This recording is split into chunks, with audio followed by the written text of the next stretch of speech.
Good morning, dear students. So அடுத்த subject detoxification. So அதில் இன்னைக்கு நம்ம ரெண்டு ப்ராடக்ட்ஸ் பார்க்க போகிறோம்.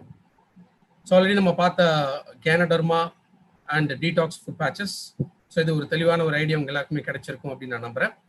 ஸோ அதே போல் டீடாக்சிஃபிகேஷனில் இன்னும் இம்பார்ட்டண்ட்டான ஒரு ரெண்டு ப்ராடக்ட் இருக்குது. ஸோ அதில் ஒன்று குர்குமின், இன்னொன்று டயட்ரி ஃபைபர். ஸோ இந்த ரெண்டு ப்ராடக்ட்ஸ் பற்றி இன்னைக்கு டீட்டெயில்டாக பார்க்கலாம். இதை தவிர இன்னைக்கு ஒரு சின்ன மோட்டிவேஷன் ட்ரைனிங் அதுவும் வந்து இன்னைக்கு நம்ம பார்க்க போகிறோம். So first of all curcumin. So குர்குமின்ங்கிறது டர்மரிக், அதாவது மஞ்சள்ல இருக்கக்கூடிய நேச்சுரலாக இருக்கக்கூடிய ஒரு வேதிப்பொருள், அதாவது ஒரு கெமிக்கல் காம்பவுண்ட் அப்படின்னு நம்ம சொல்லலாம். பல ஆயிரம் ஆண்டுகளுக்கு முன்னாடியே மஞ்சள் பொறுத்த வரைக்கும் மஞ்சளோட எத்தனை விதமான மருத்துவ குணங்களுக்காக மஞ்சள் நிறைய விதத்துல பயன்படுத்தப்பட்டு வருகிறது. ஸோ ஏன்னா ஆயுர்வேதா, ஏன்னா இது நம்மளுடைய துவக்கம், மெடிசின்ஸ் அப்படிங்கிறது துவக்கமே வந்து ஆயுர்வேதா தான். ஸோ ஆயுர்வேதாலேயே பார்த்தீங்கன்னா பல விதமான மருத்துவ முறைகளுக்கு வந்து இயற்கையாகவே இந்த மஞ்சள் வந்து பயன்படுத்த வந்திருக்கு. ஏன்னா காரணம் மஞ்சள்ல இருக்கக்கூடிய ஆன்டி ஆக்சிடென்ட், அதாவது நச்சுத்தன்மை அழிக்கக்கூடிய விஷயம் மஞ்சள்ல இருக்கு. அதே போல அனால்ஜெசிக், அதாவது வலி தீர்க்கக்கூடிய ஒரு தன்மை, ஆன்டி இன்ஃப்ளமேட்டரி அப்படிங்கும்போது வீக்கம் ஏற்படாமல் தடுக்கக்கூடிய ஒரு தன்மை, அண்ட் ஆன்டிசெப்டிக். ஸோ செப்டிக் அப்படிங்கிறது சீழ்பொழிக்கக்கூடிய ஒரு கண்டிஷன். ஸோ பொதுவாகவே நம்ம உடல்ல இந்த பாதிப்புகள், ஸோ வீக்கம் ஏற்படுறதோ இல்லை நச்சுப்பொருள் அதிகமாகிறதோ இல்லை சீழ்பிடிக்கக்கூடிய ஒரு கண்டிஷனோ, இதெல்லாமே நேச்சுரலாகவே நம்ம உடம்புலேருந்து சரி செய்வதற்காக பயன்படுத்தப்பட்ட வந்து தான் இந்த மஞ்சள். ஸோ மஞ்சள் அப்படிங்கிறது எஸ், இது வந்து பண்டைய காலத்துலேருந்து எல்லாருக்குமே இது அறிமுகம் இருந்தால் கூட மோஸ்ட்லி இங்கே வந்து இந்தியாவில் வந்து முக்கியமாக பிரசித்தி பெற்றது இந்த மஞ்சள். பட் இன்னைக்கு உலகம் முழுக்க என்னன்னா இந்த மஞ்சளோட மருத்துவ குணங்களுக்காக இப்போ இதை வந்து நிறைய பேர் ஆக்சுவலா வந்து பேட்டர்ன் பண்ணவும் ட்ரை பண்றாங்க. பிகாஸ் இந்த மஞ்சள்ல இருக்கக்கூடிய இந்த குர்குமின், ஸோ இந்த குர்குமின் தான் முக்கியமான ஒரு பொருள். இந்த குர்குமின்னாலதான் மஞ்சளுக்கு இத்தனை விதமான முக்கியமான மருத்துவ குணம் வந்து ஏற்படுது. அதனாலதான் காஸ்மெட்டிக்ஸ், எஸ்பெஷலி அழகு சாதன பொருட்கள், அதுக்கு வந்து பேசிக்கா அந்த கலர் இதுக்காக வந்து மஞ்சள் பயன்படுத்திட்டு வராங்க.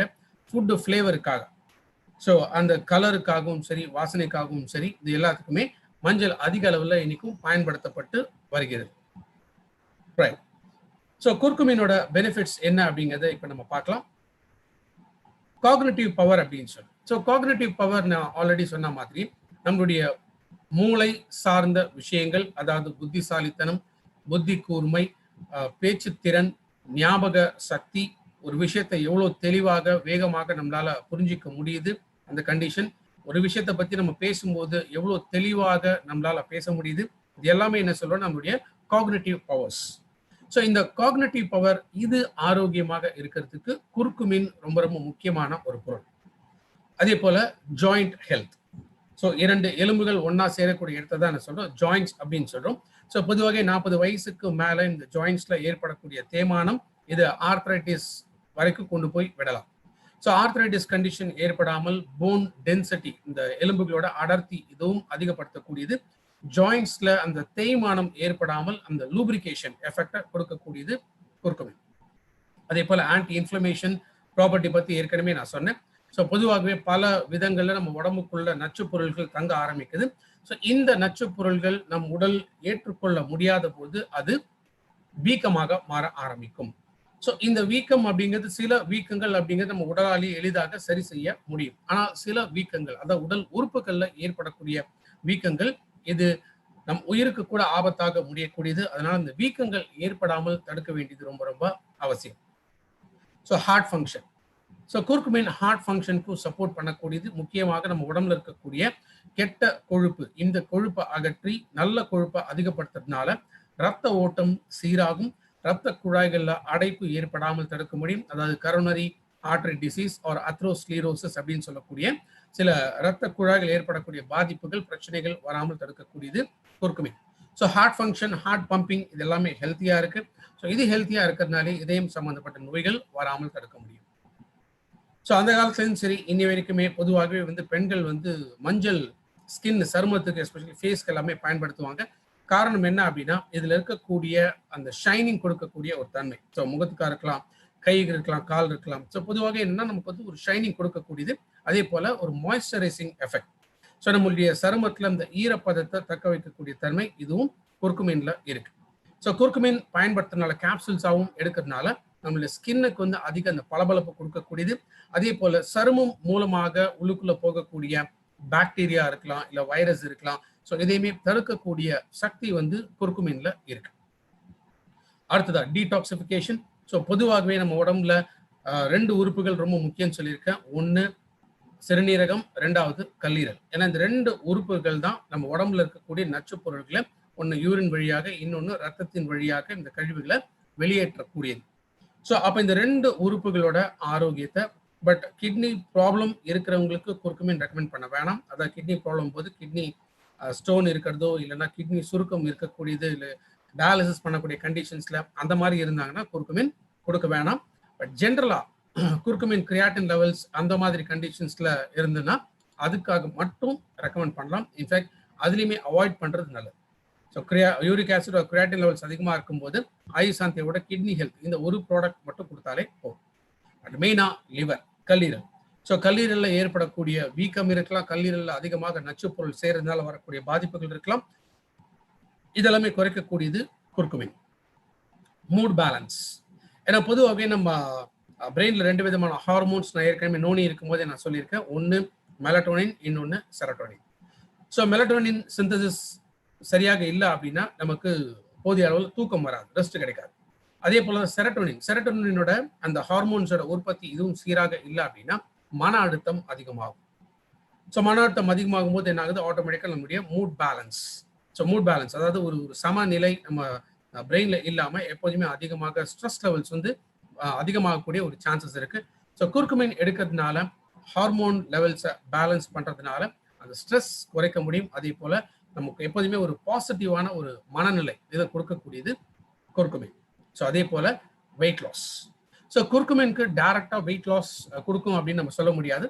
பட் இன்கேஸ் நீங்க ரெகுலரா வந்து எக்ஸசைஸ் பண்றீங்க, ஆர் வந்து வாக்கிங் போறீங்க, ஸோ டயட் மெயின்டைன் பண்றீங்க, ஸோ பாடி வெயிட் வந்து எப்போதுமே பேலன்ஸ்டா மெயின்டைன் பண்ணணும் அப்படிங்கிற கான்சியஸ் இருக்கவங்க, ஒரு ஈவன் ஸ்போர்ட்ஸ்ல இருக்கிறவங்க, அத்லெட்ஸ் இருக்கிறவங்க, ஸோ இவங்க எல்லாமே குர்குமின் எடுக்கிறதுனால ஒரு செகண்டரி எஃபெக்டாகவும் கிடைக்கும். எதுக்காகனா நம்மளுடைய பாடி வெயிட்டை கண்ட்ரோல்ல மெயின்டைன் பண்றதுக்காக.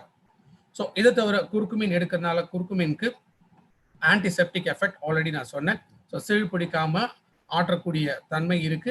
அதே போல குர்குமின் பொறுத்த வரைக்கும் இதுல ஆன்டி பாக்டீரியல் எஃபெக்ட் இருக்கு. அதாவது பாக்டீரியா, ஸோ இந்த கிருமிகள் இது நம்ம உடம்புல நோயை ஏற்படுத்தாமல் தடுக்கக்கூடிய சக்தி இருக்கு. அதே போல anti microbial, anti parasitic action and anti pathogenic action, அதாவது நோய் தொற்று ஏற்படுத்தக்கூடிய கிருமிகள், பாக்டீரியா இருக்கலாம், வைரஸ் இருக்கலாம், ஆர் ஈவன் ஃபங்கை இருக்கலாம், இல்லை பாரசைட்ஸ் இருக்கலாம். இந்த மாதிரி நோயை ஏற்படுத்தக்கூடிய இந்த கிருமிகள் இதனால நம்ம உடலுக்கு பாதிப்பு ஏற்படாமல் தடுக்கக்கூடியது குர்குமின். ஸோ ஈவன் இப்போ இந்த கொரோனா வைரஸ் இந்த பாதிப்பு வராமல் தடுக்கிறதுக்கும், பிகாஸ் பேசிக்காகவே என்ன மஞ்சள் வந்து நோய் எதிர்ப்பு சக்தியை அதிகப்படுத்தக்கூடியது. அதே போல நல்ல ஒரு கிருமி நாசினி அப்படின்னு சொல்லலாம். ஸோ குர்குமின் எஸ்பெஷலி மஞ்சள் இருக்கக்கூடிய முக்கியமான ஒரு வேதிப்பொருள் அப்படிங்கிறதுனால ஸோ குர்குமின் பயன்படுத்துறதுனாலுமே வைரஸ் நம்ம உடம்புக்குள்ள வளராமல் நம்ம பாதுகாத்து கொள்ள முடியும். ஸோ ப்ரிவென்டிவ் ஆகும். ஏன்னா குர்குமின் இதுவுமே என்ன சொல்றோம், இம்யூனிட்டி பூஸ்ட், நோய் எதிர்ப்பு சக்தியை அதிகப்படுத்தக்கூடிய தன்மை குர்குமின்லயும் இருக்கு. மோரோவர் வூண்ட் ஹீலிங் அப்படின்னு சொல்றோம், அதாவது நம்ம உடம்புல ஏற்படக்கூடிய காயம், ஸோ உள்ளுக்குள்ள இருக்கக்கூடிய காயமாக இருக்கலாம், இல்லை வெளியில ஏற்படக்கூடிய காயமாகவும் இருக்கலாம். ஸோ அந்த ஆற்றக்கூடிய தன்மை, அது சீழ் பிடிக்காமல் அது சீக்கிரத்திலுமே அந்த ரணம் ஆறி நம்மளுடைய தோல்லேருந்து எந்த இடத்துல இருந்து பாதிப்பு இருந்தாலுமே சரி அது வேகமாக முன்னேற்றம் அடையறதுக்கான ஒரு தன்மையை கொடுக்கக்கூடியதான் முக்கியமாக குர்குமின். ஸோ இதை தவிர குர்குமின்ல இருக்கக்கூடிய இன்னொரு முக்கியமான ஒரு பெனிஃபிட் ஆன்டி கார்சினோஜெனிக் எஃபெக்ட் அப்படின்னு சொல்லி, அதாவது புற்றுநோயிலிருந்து பாதுகாக்க முடியும். ஆன்டி ப்ரோலிஃபரேஷன் அப்படின்னு சொல்லும். ப்ரோலிஃபரேஷன் அப்படிங்கிறது என்ன, ஒரு செல்லேருந்து பல செல்களுக்கு வந்து இந்த கேன்சர் வந்து பரவ ஆரம்பிக்கும். ஸோ கேன்சர்லேயே நிறைய டைப்ஸ் இருக்கு, பிரைன் கேன்சர் இருக்கு, இல்லை டியூமர் இந்த மாதிரி கண்டிஷன்ஸ்ல இருக்கு. ஸோ சிலதெல்லாம் வந்து ரொம்ப அக்யூட் கேன்சர்ஸ் இருக்கலாம். ஸோ எந்த ரத்தத்தில் ஆரம்பிச்சு எத்தனை விதமான உடல் உறுப்புகள்ல இந்த கேன்சர் பரவ ஆரம்பிக்கலாம். ஸோ ஃபர்ஸ்ட் ஆஃப் ஆல் அந்த ப்ராலிஃபரேஷன், ஸோ ஒரு செல்கள்லேருந்து ஆரோக்கியமான மற்ற செல்களுக்கு கேன்சர் பரவ விடாமல் தடுக்கக்கூடியது குர்குமின். ரெண்டாவது தெரப்பட்டிக் எஃபெக்ட்ஸ் அப்படின்னு சொல்லுவோம். தெரப்பட்டிக் எஃபெக்ட்ஸ் அப்படின்னா மருத்துவ குணங்கள். ஸோ ஏற்கனவே நான் சொன்னேன் இன்ஃப்ளமேஷன், அந்த வீக்கம் ஏற்படாமல் தடுக்கிறது, மற்ற செல்களுக்கு பரவாமல் தடுக்கக்கூடியது குர்குமின். ஸோ அதே போல தான் குர்குமின் எடுக்கிறதுனால கீமோ ப்ரிவென்டிவ். ஸோ பொதுவாகவே கேன்சர் வரும்போது ஃபர்ஸ்ட் லைன் ஆஃப் ட்ரீட்மெண்ட் அப்படிங்கிறது ஒன்று கீமோ ஸ்டார்ட் பண்ணுவாங்க, இல்லை ரேடியேஷன் தெரப்பி ஸ்டார்ட் பண்ணுவாங்க. ஸோ மோஸ்ட்லி கீமோ தெரப்பி ஒரு ரேடியேஷன் தெரப்பி, இந்த தெரப்பி ஸ்டார்ட் ஆகும்போது என்ன ஆகும் அப்படின்னா கேன்சர் செல்களை மட்டும் அழிக்காம பக்கத்தில் இருக்கக்கூடிய எல்லா விதமான நல்ல செல்களையுமே அழிக்க ஆரம்பிச்சிடும். அதனால தான் பொதுவாக கீமோ ரேடியேஷன் தெரப்பி அந்த ட்ரீட்மெண்ட்ல இருக்கிறவங்களுக்கு என்ன ஆகும்னா தலைமுடி கொட்ட ஆரம்பிக்கும். ஸோ உடம்பு வெயிட் டிராஸ்டிக்காக குறைய ஆரம்பிச்சிடும், பசி இருக்காது, சாப்பிட்டாலும் வாமிட் வர மாதிரி புரட்ட ஆரம்பிக்கும். ஸோ உடம்பு அதிகமான டயர்ட்னஸ் இருக்கும், கொஞ்சம் நடக்கக்கூட முடியாது, அந்த மாதிரி அதிகப்படியான டயர்ட்னஸ் கூட அவங்களுக்கு ஏற்படலாம். ஸோ இது எல்லாமே பொதுவாக என்னன்னா அந்த கீமோ அண்ட் ரேடியேஷன் தெரப்பினால ஏற்படக்கூடிய பாதிப்புகள். ஸோ குர்குமின் கொடுக்கறதுனால அந்த கீமோ ஆர் ரேடியேஷன் தெரப்பியில ஏற்படக்கூடிய பாதிப்புகளை தடுக்க முடியும். பிகாஸ் குர்குமின் என்ன பண்ணுதுன்னா அந்த கேன்சர் செல்ஸ் இல்லாத மற்ற நல்ல செல்களை அதை சுத்தி பாதுகாப்பு வளையத்தை ஏற்படுத்தும். ஸோ எந்த ட்ரீட்மெண்ட் போனாலும் சரி அந்த ட்ரீட்மெண்ட் கேன்சர் செல்ஸை மட்டுமே பாதிக்குமே தவிர மற்ற செல்களை பாதிக்காமல் தடுக்க முடியும். அதே போல குர்குமினுக்கு முக்கியமான ஆன்டி ஆக்சிடென்ட் பவர் இருக்கு. ஆன்டி ஆக்சிடென்ட் அப்படிங்கிறது என்ன, நம்ம உடம்புக்குள்ளேயே உருவாகக்கூடிய நச்சு பொருட்கள். இன்ஃபேக்ட் கேன்சர் உண்மையிலே எப்படி உருவாகுதுன்னு இன்னி வரைக்கும் முழுமையாக கண்டுபிடிக்க முடியல அப்படின்னாலுமே சில விஷயங்கள் என்னன்னா இது ஆட்டோ இம்யூன் டிசார்டர் அப்படின்னு சொல்லி. ஸோ ஆட்டோ இம்யூன் அப்படிங்கும்போது என்ன ஆகுதுன்னா நம்ம உடம்புல இருக்கக்கூடிய செல்கள் திடீர்னு மாற ஆரம்பிக்கும் போது, அதாவது செல்களுக்கு செல்கள் நண்பனா போயிட்டு இருந்த வரைக்கும் பிரச்சனை இல்லை, பட் அதே செல்கள் எதிரியாக மாறும்போது என்ன ஆகும்னா புற்றுநோய், டியூமர், அந்த டியூமர் உருவாகுது. அந்த டியூமர் படிப்படியா வளர வளர அது கேன்சராக மாறக்கூடியது. ஸோ இந்த டியூமர் ஆர் கேன்சர் உருவாகிறதுக்கு முக்கியமாக ஃப்ரீ ரேடிக்கல்ஸ் அப்படின்னு சொல்லக்கூடிய இந்த நச்சு பொருள்கள். ஸோ குர்குமின் கொடுக்கறதுனால அந்த இனிஷியல் ஸ்டேஜஸ்ல, ஸோ ஒன்ஸ் கேன்சர் இருக்கு அப்படின்னு டிடெக்ட் பண்ணியிருக்காங்கன்னா அந்த ஸ்டார்டிங் ஸ்டேஜ்ல இனிஷியல் ஸ்டேஜஸ்ல குர்குமின் டோஸ் நம்ம கொடுக்கறதுனால என்ன பண்ணலாம்னா ப்ராலிஃபரேஷன், ஸோ மற்ற உறுப்புகளுக்கு பரவாமல் தடுக்க முடியும். எஸ்பெஷலி இந்த கண்டிஷன் தான் மெடிக்கல் டேர்ம்ல என்ன சொல்லுவாங்கன்னா மெட்டாஸ்டேசிஸ். ஸோ மெட்டாஸ்டேசிஸ்ங்கிறது ஒரு உறுப்புலேருந்து மற்ற உறுப்புகளுக்கு வேகமாக பரவ ஆரம்பிக்கும். ஏன்னா நம்ம நினைக்கிற அளவை விட இன்னும் பல மடங்கு வேகமாக கேன்சர் செல்கள் நம்ம உடம்புக்குள்ள பரவ ஆரம்பிக்குது. ஸோ அதை அரெஸ்ட் பண்ணும், அதை தடுக்கணும் அப்படின்னா குர்குமின் கொஞ்சம் ஹெவி டோஸ்ல ஆரம்பிக்கும். ஸோ அதே போல கேன்சர் வராம ப்ரொடெக்ட் பண்றதுல ரொம்ப ரொம்ப முக்கியம். ஸோ நிறைய ஸ்டடீஸ் குர்குமின் பயன்படுத்தி பார்த்ததுல நிறைய ஸ்டடீஸ்ல என்ன சொல்றாங்கன்னா ஸ்லோயிங் டவுன், அதாவது கேன்சரோட growth ஃபர்ஸ்ட் ஸ்லோ டவுன் பண்ண முடியும். அதுதான் என்ன சொல்றோம் என்கல்ஃபிங் ஆக்ஷன் அப்படின்னு சொல்றோம். ஸோ நோனியில இந்த என்கல்ஃபிங்னா என்னங்கிறத நான் எக்ஸ்பிளைன் பண்ணியிருக்கேன். பிகாஸ் நோனியுமே கேன்சர்ல ரொம்ப எஃபெக்டிவான ஒரு ப்ராடக்ட். அதே போல தான் குர்குமின். ஸோ குர்குமின் என்ன பண்ணுது, இப்போ நார்மலாக ஏதாவது ஒரு கேன்சர் செல்ஸ் அந்த கேன்சர் செல்ஸ்ல போய் அப்படியே கவர்.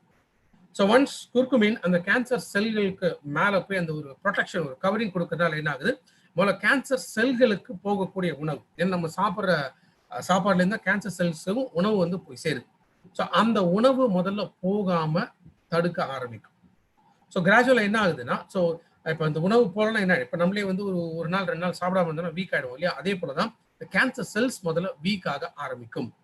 ஸோ இது வீக் ஆக ஆரம்பிச்சிச்சுனாலே வேகமாக பரவக்கூடிய தன்மையை முதல்ல கண்ட்ரோல் ஆகும்.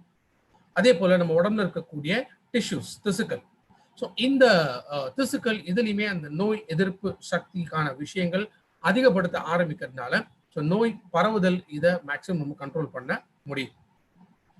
ஸோ டெய்லியே நம்ம குர்குமின் எடுத்துட்டு வர்றதுனால நம்ம உடம்புல இருக்கக்கூடிய நச்சுத்தன்மைகள், நச்சு பொருட்கள் இதுவும் வெளியேற ஆரம்பிக்குது. ஸோ நமக்கு முழுமையான ஒரு ஆரோக்கியத்தை கொடுக்கக்கூடியது குர்குமின். ஸோ இது வரைக்கும் நம்ம பார்த்த இந்த ப்ராப்பர்ட்டிஸ் இது எல்லாமே என்ன சொல்றா, இது குர்குமின்ல இருக்கக்கூடிய ப்ராப்பர்ட்டிஸ். பட் இந்த ப்ராடக்ட் நம்ம என்ன சொல்லணும்னா இதை குர்குமின் பிளஸ் அப்படின்னு சொல்லும். காரணம் இதுல வெறும் குர்குமின் மட்டும் கிடையாது, குர்குமினோட இன்னும் 2 பொருட்கள் இருக்கு.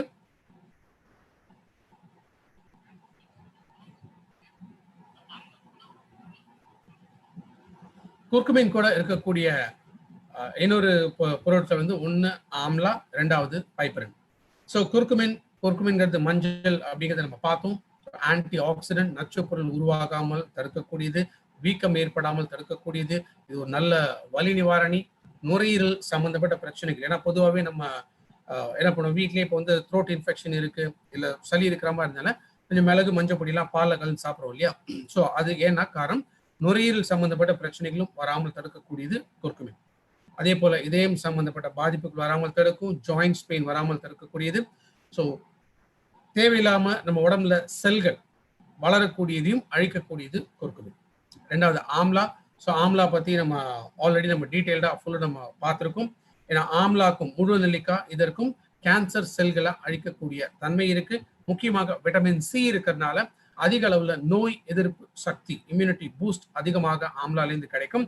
அதே போல ஆம்லா எடுக்கிறதுனால அந்த ஏஜிங் ப்ராசஸ், வயோதிகத்தன்மை, ஸோ நம்ம செல்கள் ரொம்ப வேகமாக அந்த ஏஜிங் ஸ்டார்ட் ஆகும்போது நம்மளுடைய ஸ்கின்ல அது ரிஃப்ளெக்ட் ஆகும், சுருக்கங்கள் மூலமாக தெரிய ஆரம்பிக்கும். ஸோ இன்டர்னல் ஆர்கன்ஸ்லையுமே என்ன ஆகுது, இந்த ஏஜிங் ப்ராசஸ் இருக்கும் பொழுது ஸோ அதோட செயல்பாடுகள் வீக்காக ஆரம்பிக்கும். ஸோ இது எல்லாமே கண்ட்ரோல் பண்ணக்கூடியது ஆம்லா.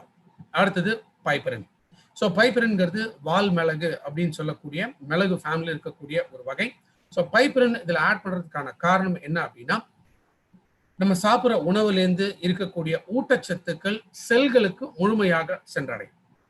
அதே போல ஆன்டி இன்ஃப்ளமேட்டரி ப்ராப்பர்ட்டி, அதாவது வீக்கம், உடல் உறுப்புகள்ல வீக்கம் ஏற்படாமல் தடுக்கக்கூடியது. அடுத்ததாக இம்ப்ரூவ்ஸ் மெட்டபாலிசம்.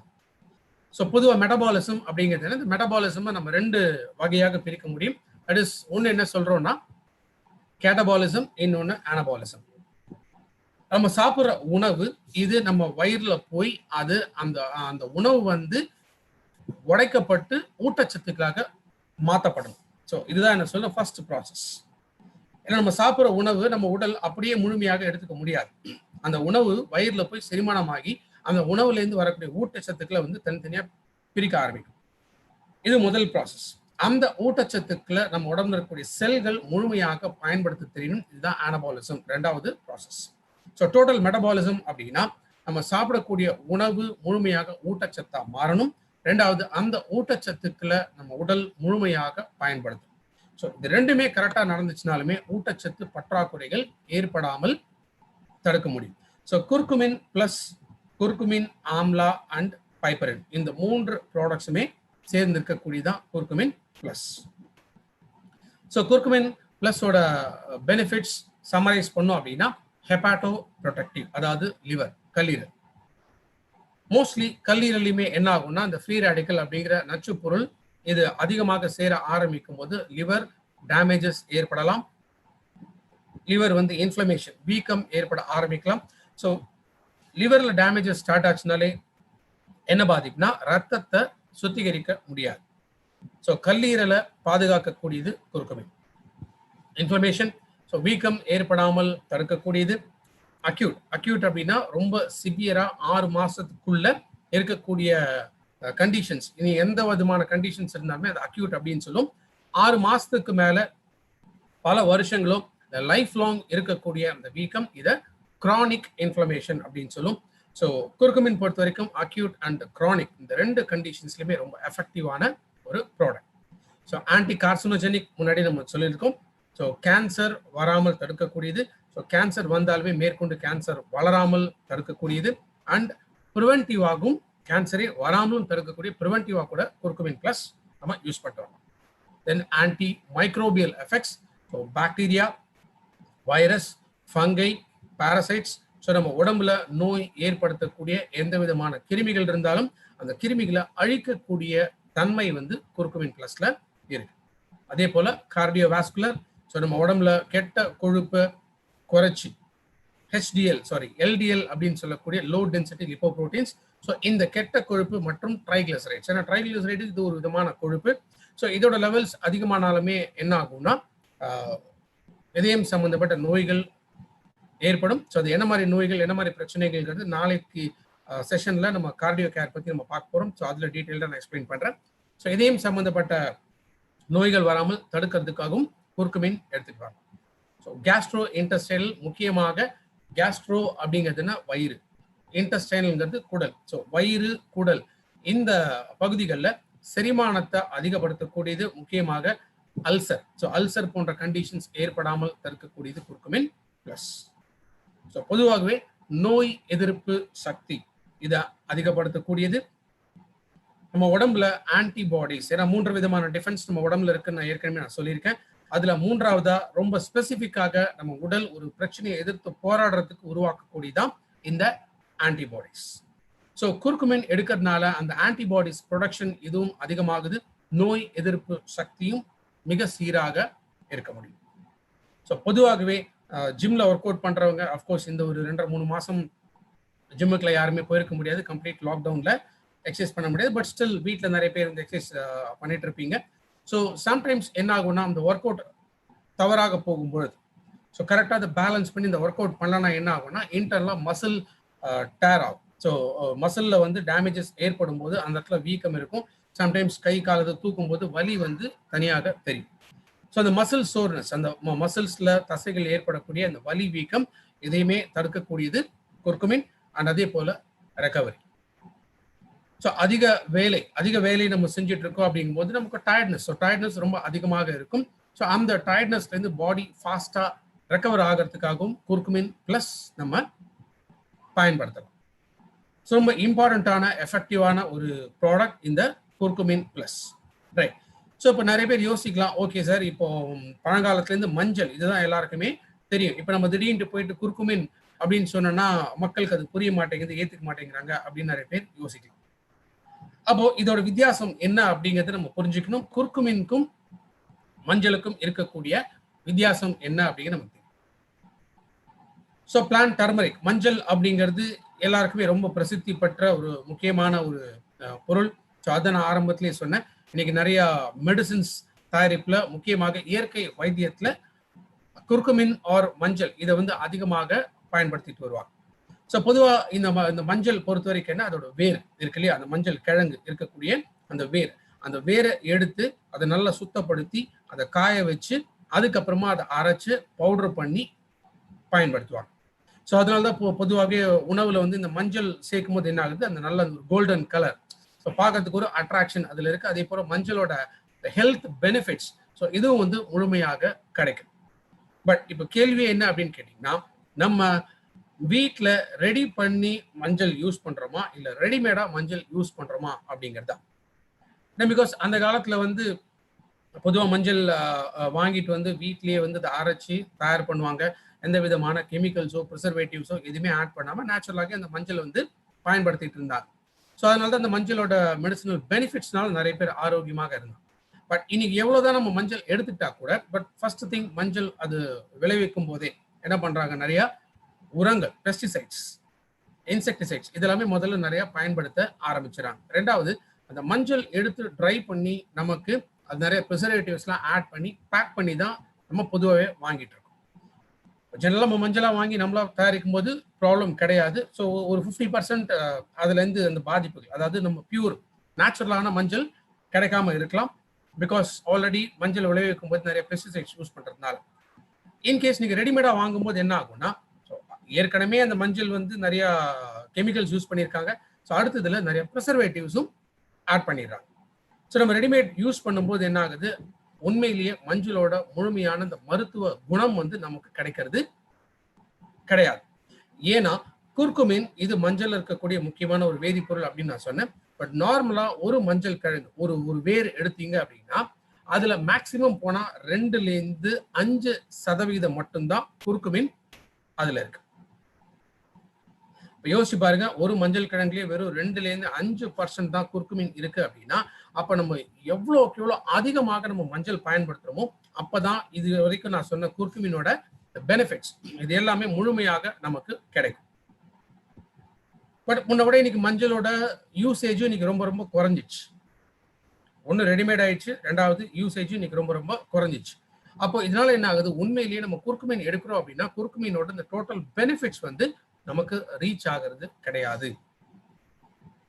ஸோ மஞ்சள் பொறுத்த வரைக்கும் இது கலருக்காக, அந்த டேஸ்டுக்காக நம்ம பயன்படுத்தினா கூட, முக்கியமாக குர்குமின் அதுலேருந்து கிடைக்கிற இந்த எக்ஸ்ட்ராக்ட் இதை எடுக்கிறதுனால இதற்கு தான் அதிகமாக therapeutic effects or therapeutic benefits, மருத்துவ குணங்கள் அதிகமாக இருக்கக்கூடியது டைரக்டா குர்குமின்ல தான். அதனாலதான் நம்ம என்ன பண்ணோம், மஞ்சள் அப்படின்னு ஒரு டர்மரிக்னு ஒரு ப்ராடக்டை கொண்டு வராம குர்குமின் எக்ஸ்க்ளூசிவா, பிகாஸ் இப்போ எவ்வளோக்கு எவ்வளோ நீங்கள் குர்குமின் எடுக்கிறீங்களோ பெனிஃபிட்ஸ் டைரக்டா இது வரைக்கும் நான் சொன்னேன் இத்தனை விதமான பெனிஃபிட்ஸ் பிரெயின் ஃபங்க்ஷன் ஆரம்பிச்சு லிவர் ஃபங்க்ஷன்லேருந்து நுரையீரல் ஃபங்க்ஷன்ஸ்லேருந்து ஹார்ட் ஃபங்க்ஷன்லேருந்து ஜாயிண்ட் ஃபங்க்ஷன்ஸ்லேருந்து இது எல்லாமே ரொம்ப எஃபெக்டிவா ஹெல்த்தியா இருக்கிறதுக்கு டைரக்டா நம்ம குர்குமின் எடுக்கிறது தான் நல்லது. ஸோ அப்போ டைரக்டா அந்த குர்குமின் எதுலேருந்து கிடைக்கும்? நம்மளுடைய ப்ராடக்ட்லேருந்து மட்டும்தான் கிடைக்கும். மேபி சில பேர் சொல்லலாம் நான் ஆல்ரெடி மஞ்சள் நிறையா பயன்படுத்துறோன்னு. ஸோ இதை நீங்க அவங்களுக்கு புரிய வைக்கணும். மஞ்சள் நீங்க எவ்வளவுதான் பயன்படுத்தினா கூட மஞ்சள்லேருந்து கிடைக்கக்கூடிய பெனிஃபிட்ஸ் ரொம்ப ரொம்ப குறைவு. அதனால தான் டைரக்டா குர்குமின் பிளஸ் அப்படிங்கிற இந்த ப்ராடக்ட் கன்சியூம் பண்ணும். ஸோ ஒரு டப்பால 60 கேப்சூல்ஸ் 900 இதோட டிஸ்ட்ரிபியூட்டர் பிரைஸ், அந்த பிவி 30 பிவி. ஸோ 2 அட்வான்டேஜ் நம்ம இதில் பார்க்கலாம். ஸோ 60 கேப்சூல்ஸ் அப்போ எவ்வளோ எடுக்கணும் அப்படின்ட்டு ஒரு கேள்வி வரும். ஸோ ஏற்கனவே நான் சொன்ன அதே ஒரு சிம்பிள் லாஜிக் தான். ஸோ குர்குமின் பிளஸ் 60 கேப்சூல் இதில் இருக்கிறதுனால டெய்லி 2 கேப்சூல்ஸ் எடுத்தீங்கன்னா 1 மந்தோட கோட்டா. ஸோ குர்குமின் சாப்பிட்டு ஒரு மணி நேரம் கேப் கொடுத்து அதுக்கப்புறமா குர்குமின் பிளஸ் எடுத்துட்டு வாங்க. செகண்ட் அட்வான்டேஜ் 30 பிவி அப்படிங்கிறதுனால இன்னைக்கு ஜாயினிங் அப்படின்னு பண்ணும்பொழுது ஸோ என்னென்ன ப்ராடக்ட் செலக்ட் பண்ணலாம் அப்படி இப்படி நிறைய ஒரு குழப்பம் ஏற்படும். வேற மஞ்சள் அப்படிங்கிறத பற்றி யார் வேணாலுமே ஈஸியாக பேச முடியும். ஏன்னா இப்போ மற்ற ப்ராடக்ட்ஸ் எடுத்தோம் அப்படின்னா அதோட மெடிசினல் பெனிஃபிட்ஸ் என்ன, அது எப்படி வந்து அது குணமாகும், இல்லை எப்படி வந்து குணம்ங்கிற வார்த்தைங்கிற நம்ம யூஸ் பண்ணக்கூடாது. ஸோ எப்படி அதுலேருந்து பெனிஃபிட்ஸ் நமக்கு கிடைக்கும், பயன்கள் வந்து எப்படி கிடைக்கும் அப்படிங்கிறத நம்ம பொதுவாக சொல்லி ஆகும். ஸோ அந்த மாதிரி இருக்கும்போது மஞ்சள் பற்றி நிறைய பேர் கேள்விப்பட்டிருப்பாங்க, அந்த பெனிஃபிட்ஸ் என்னங்கிறது அவங்களுக்கு தெரியும். ஸோ அந்த இடத்துல நம்ம குர்குமின் பிளஸ் இது முக்கியமான மஞ்சள் இருக்கக்கூடிய ஒரு பொருள் அப்படின்னு சொல்லி எக்ஸ்பிளைன் பண்ணாலே ஸ்ட்ரைட் அவே ஜஸ்ட் ஒரு ப்ராடக்ட் 900 rupeesல நீங்க ஜாயினிங் உள்ள கொண்டு வர முடியும். ஸோ வெஸ்டீஜ் குர்குமின் பிளஸ் ஒரு நாளைக்கு 2 கேப்சூல் ஆஃப்டர் ஃபுட் எடுத்துட்டு வர. அடுத்தது நம்ம பார்க்கக்கூடியது டயட்ரி ஃபைபர். டீடாக்சிஃபிகேஷன்ல இன்னொரு இம்பார்ட்டண்ட்டான ஒரு ப்ராடக்ட் இந்த ஃபைபர். ஸோ ஏன் இன்னைக்கு ஃபைபர் வந்து தேவைப்படுது? இன்னைக்கு பெரும்பாலும் நிறைய பேருக்கு இருக்கக்கூடிய ஒரு ப்ராப்ளம் என்னன்னா மெட்டபாலிசம், அதாவது உணவு செரிமானத்திலையும் நிறைய பிரச்சனைகள் இருக்கு. அந்த செரிமானமாகி அதுலேருந்து ஊட்டச்சத்துக்கள் செல்களுக்குள்ள போகிறதுலையுமே நிறைய பிரச்சனைகள் இன்னைக்கு நிறைய பேருக்கு இருந்துட்டு இருக்கு. ஸோ இது ரெண்டுத்துக்குமே இருக்கக்கூடிய காரணம் என்னன்னா நம்மளுடைய லைஃப் ஸ்டைல் மாறினது முக்கியமான ஒரு காரணம். இன்னைக்கு ஒரு ஜாப், ஒரு ப்ரொஃபஷன் அப்படின்னு நம்ம போகும்பொழுது என்ன ஆயிடுது? ஸோ நம்ம வேலைக்கு தான் நம்ம அதிகமாக நம்ம கவனம் செலுத்துறோம். அப்போ பெரும்பாலும் இன்னைக்கு என்ன ஆயிடுச்சு, எஸ்பெஷலி வந்து IT companies, BPO companies, or இன்னைக்கு ப்ரொடக்ஷன் இருக்கிற ஃபேக்ட்ரிஸ்ல இருக்கிறவங்க, ப்ரொடக்ஷன்ல இருக்கிறவங்க, ஸோ இவங்களுக்கு எல்லாமே என்ன shift system. So shift system வரும்போது என்ன ஆகுது, இப்போ நைட்டு நம்ம ஃபுல்லாக தூங்கி ரெஸ்ட் எடுக்க வேண்டிய டைம். ஸோ அப்போதான் பாடிக்கு இந்த கம்ப்ளீட் ரெஸ்ட் அப்படிங்கிறது நமக்கு கிடைக்கும். பட் பெரும்பாலும் என்ன ஆகுது, நிறைய பேர் ரெஸ்ட் எடுக்க வேண்டிய நேரத்தில் ஒர்க் பண்ணுறாங்க. அப்போ ஒர்க் பண்ண வேண்டிய நேரத்தில், அதாவது பகல் நேரத்தில் அப்படிங்கும்போது தூங்குறாங்க. ஸோ கரெக்டாக எப்போ சாப்பிடணுமோ சாப்பிட வேண்டிய நேரத்தில் தூங்கிட்டு இருக்காங்க. அப்போ அந்த கரெக்டான சிஸ்டம் படி நம்ம உணவு எடுக்கிறது இல்லை. ஏன்னா அதனால தான் நம்ம பாடியோட சிஸ்டம் வயிறில் இந்த ஆசிட் லெவல் இருக்கு இல்லையா, ஆசிட் செக்ரேஷன்ஸ் இருக்கு இல்லையா. ஸோ இந்த ஆசிட் செக்ரேஷன்ஸ் அது கரெக்டாக வந்து இந்த டைமிங்ல அது ரெடி ஆகிடும். பை ப்ராக்டிஸ் சிம்பிளான ஒரு விஷயம் தான். இப்போ டெய்லி காலையில் நீங்கள் 8:30 மணிக்கு உங்கள் பிரேக்ஃபாஸ்ட் சாப்பிட்றீங்களா, கரெக்டாக பாருங்க ஒரு நாளும் டான் அந்த 8:30 மணி ஆயிடுச்சுன்னா உங்கள் வயிறு கப்பன்னு பசிக்க ஆரம்பிக்கும். சில பேர் சொல் நாக்கில் அப்படியே ஒரு மாதிரி எச்சு ஊறுது, பசிக்க ஆரம்பிச்சிச்சு அப்படின்னு சொல்லி. ஏன்னா பிரெயின் எச்சல் மூலமாக நமக்கு வந்து அறிகுறியை கொடுக்கக்கூடியது என்ன அப்படின்னா வயிறு காலி, ஆசிட் அதிகமாக செக்ரெட் ஆகுது, அப்போ ஃபுல்ஃபில் பண்ணணும், உணவு எடுத்துக்கணும் அப்படிங்கிறதுக்காக. பட் நம்ம என்ன பண்ணிடுறோம், ஒன்று உணவு எடுக்க வேண்டிய நேரத்தில் நம்ம சரியாக உணவு எடுக்கிறது இல்லை. ரெண்டாவது அள்ளி வேக வேகமாக நம்ம சாப்பிடும்பொழுது அதை முழுமையாக அரைச்சு கூழாக்கி தான் நம்ம சாப்பிடணும். பட் அதுக்கு நம்ம இன்னைக்கு டைம் இல்லை அப்படின்ட்டு அதை ஒதுக்கிடுறோம். ஸோ அதனால நம்ம உணவும் பெரும்பாலும் ஒழுங்காக செரிமானம் ஆகிறது இல்லை.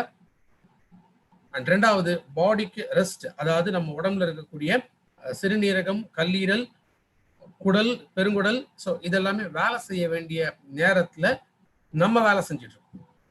ஸோ நம்ம வேலை செஞ்சுட்டு இருக்கும்போது என்ன ஆகுது, ஸோ அகைன் இந்த கழிவுகள் பாடியிலேருந்து இந்த கழிவுகள் வெளியேற்றத்திற்கான நேரம் கிடைக்காம என்ன ஆகுது, ஃபுல்லாக இதெல்லாமே லோடாக ஆரம்பிக்குது.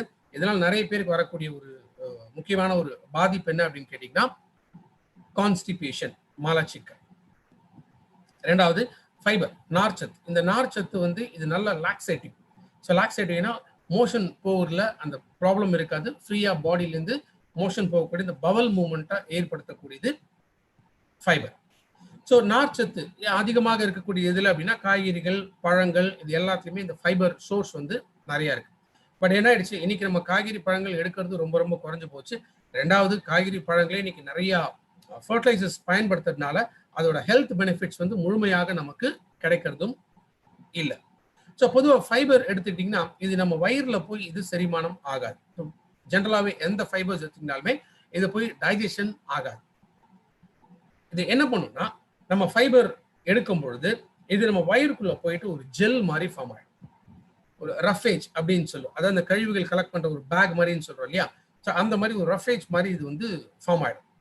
ஸோ இந்த ஜெல் வந்து வயிறுலேருந்து குடல் வழியா, சிறுகுடல் பெருகுடல் வழியா போகும்போது என்ன ஆகும்னா, நம்ம உடலுக்கு தேவைப்படக்கூடிய சர்க்கரை இருக்கலாம், புரதச்சத்து இருக்கலாம், கொழுப்பு இருக்கலாம், ஸோ தேவைப்படக்கூடிய விஷயங்கள் ஏன்னா இதில் உடம்பு விட்டு போயிடுச்சுன்னா என்ன, நம்ம பாடி வீக் ஆகிடும். ஸோ தேவைப்படக்கூடிய இந்த ஊட்டச்சத்துக்கள் இது திரும்பவும் உடம்புக்குள்ள ரீஅப்சார்ப்ஷன் இதை ஏற்படுத்திட்டு தேவை இல்லாத பொருட்கள், கழிவுகள், இது எல்லாமே அந்த ஜெல்குள்ள அப்படியே கலெக்ட் ஆக ஆரம்பிக்கும்.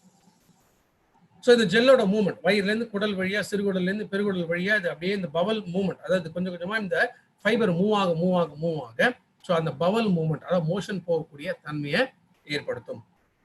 ஸோ ஃபைபர் எடுக்கும்போது நம்ம முக்கியமாக செய்ய வேண்டிய ஒரு வேலை என்னன்னு கேட்டிங்கன்னா, முடிஞ்ச அளவுக்கு நிறைய தண்ணி குடிக்கும்.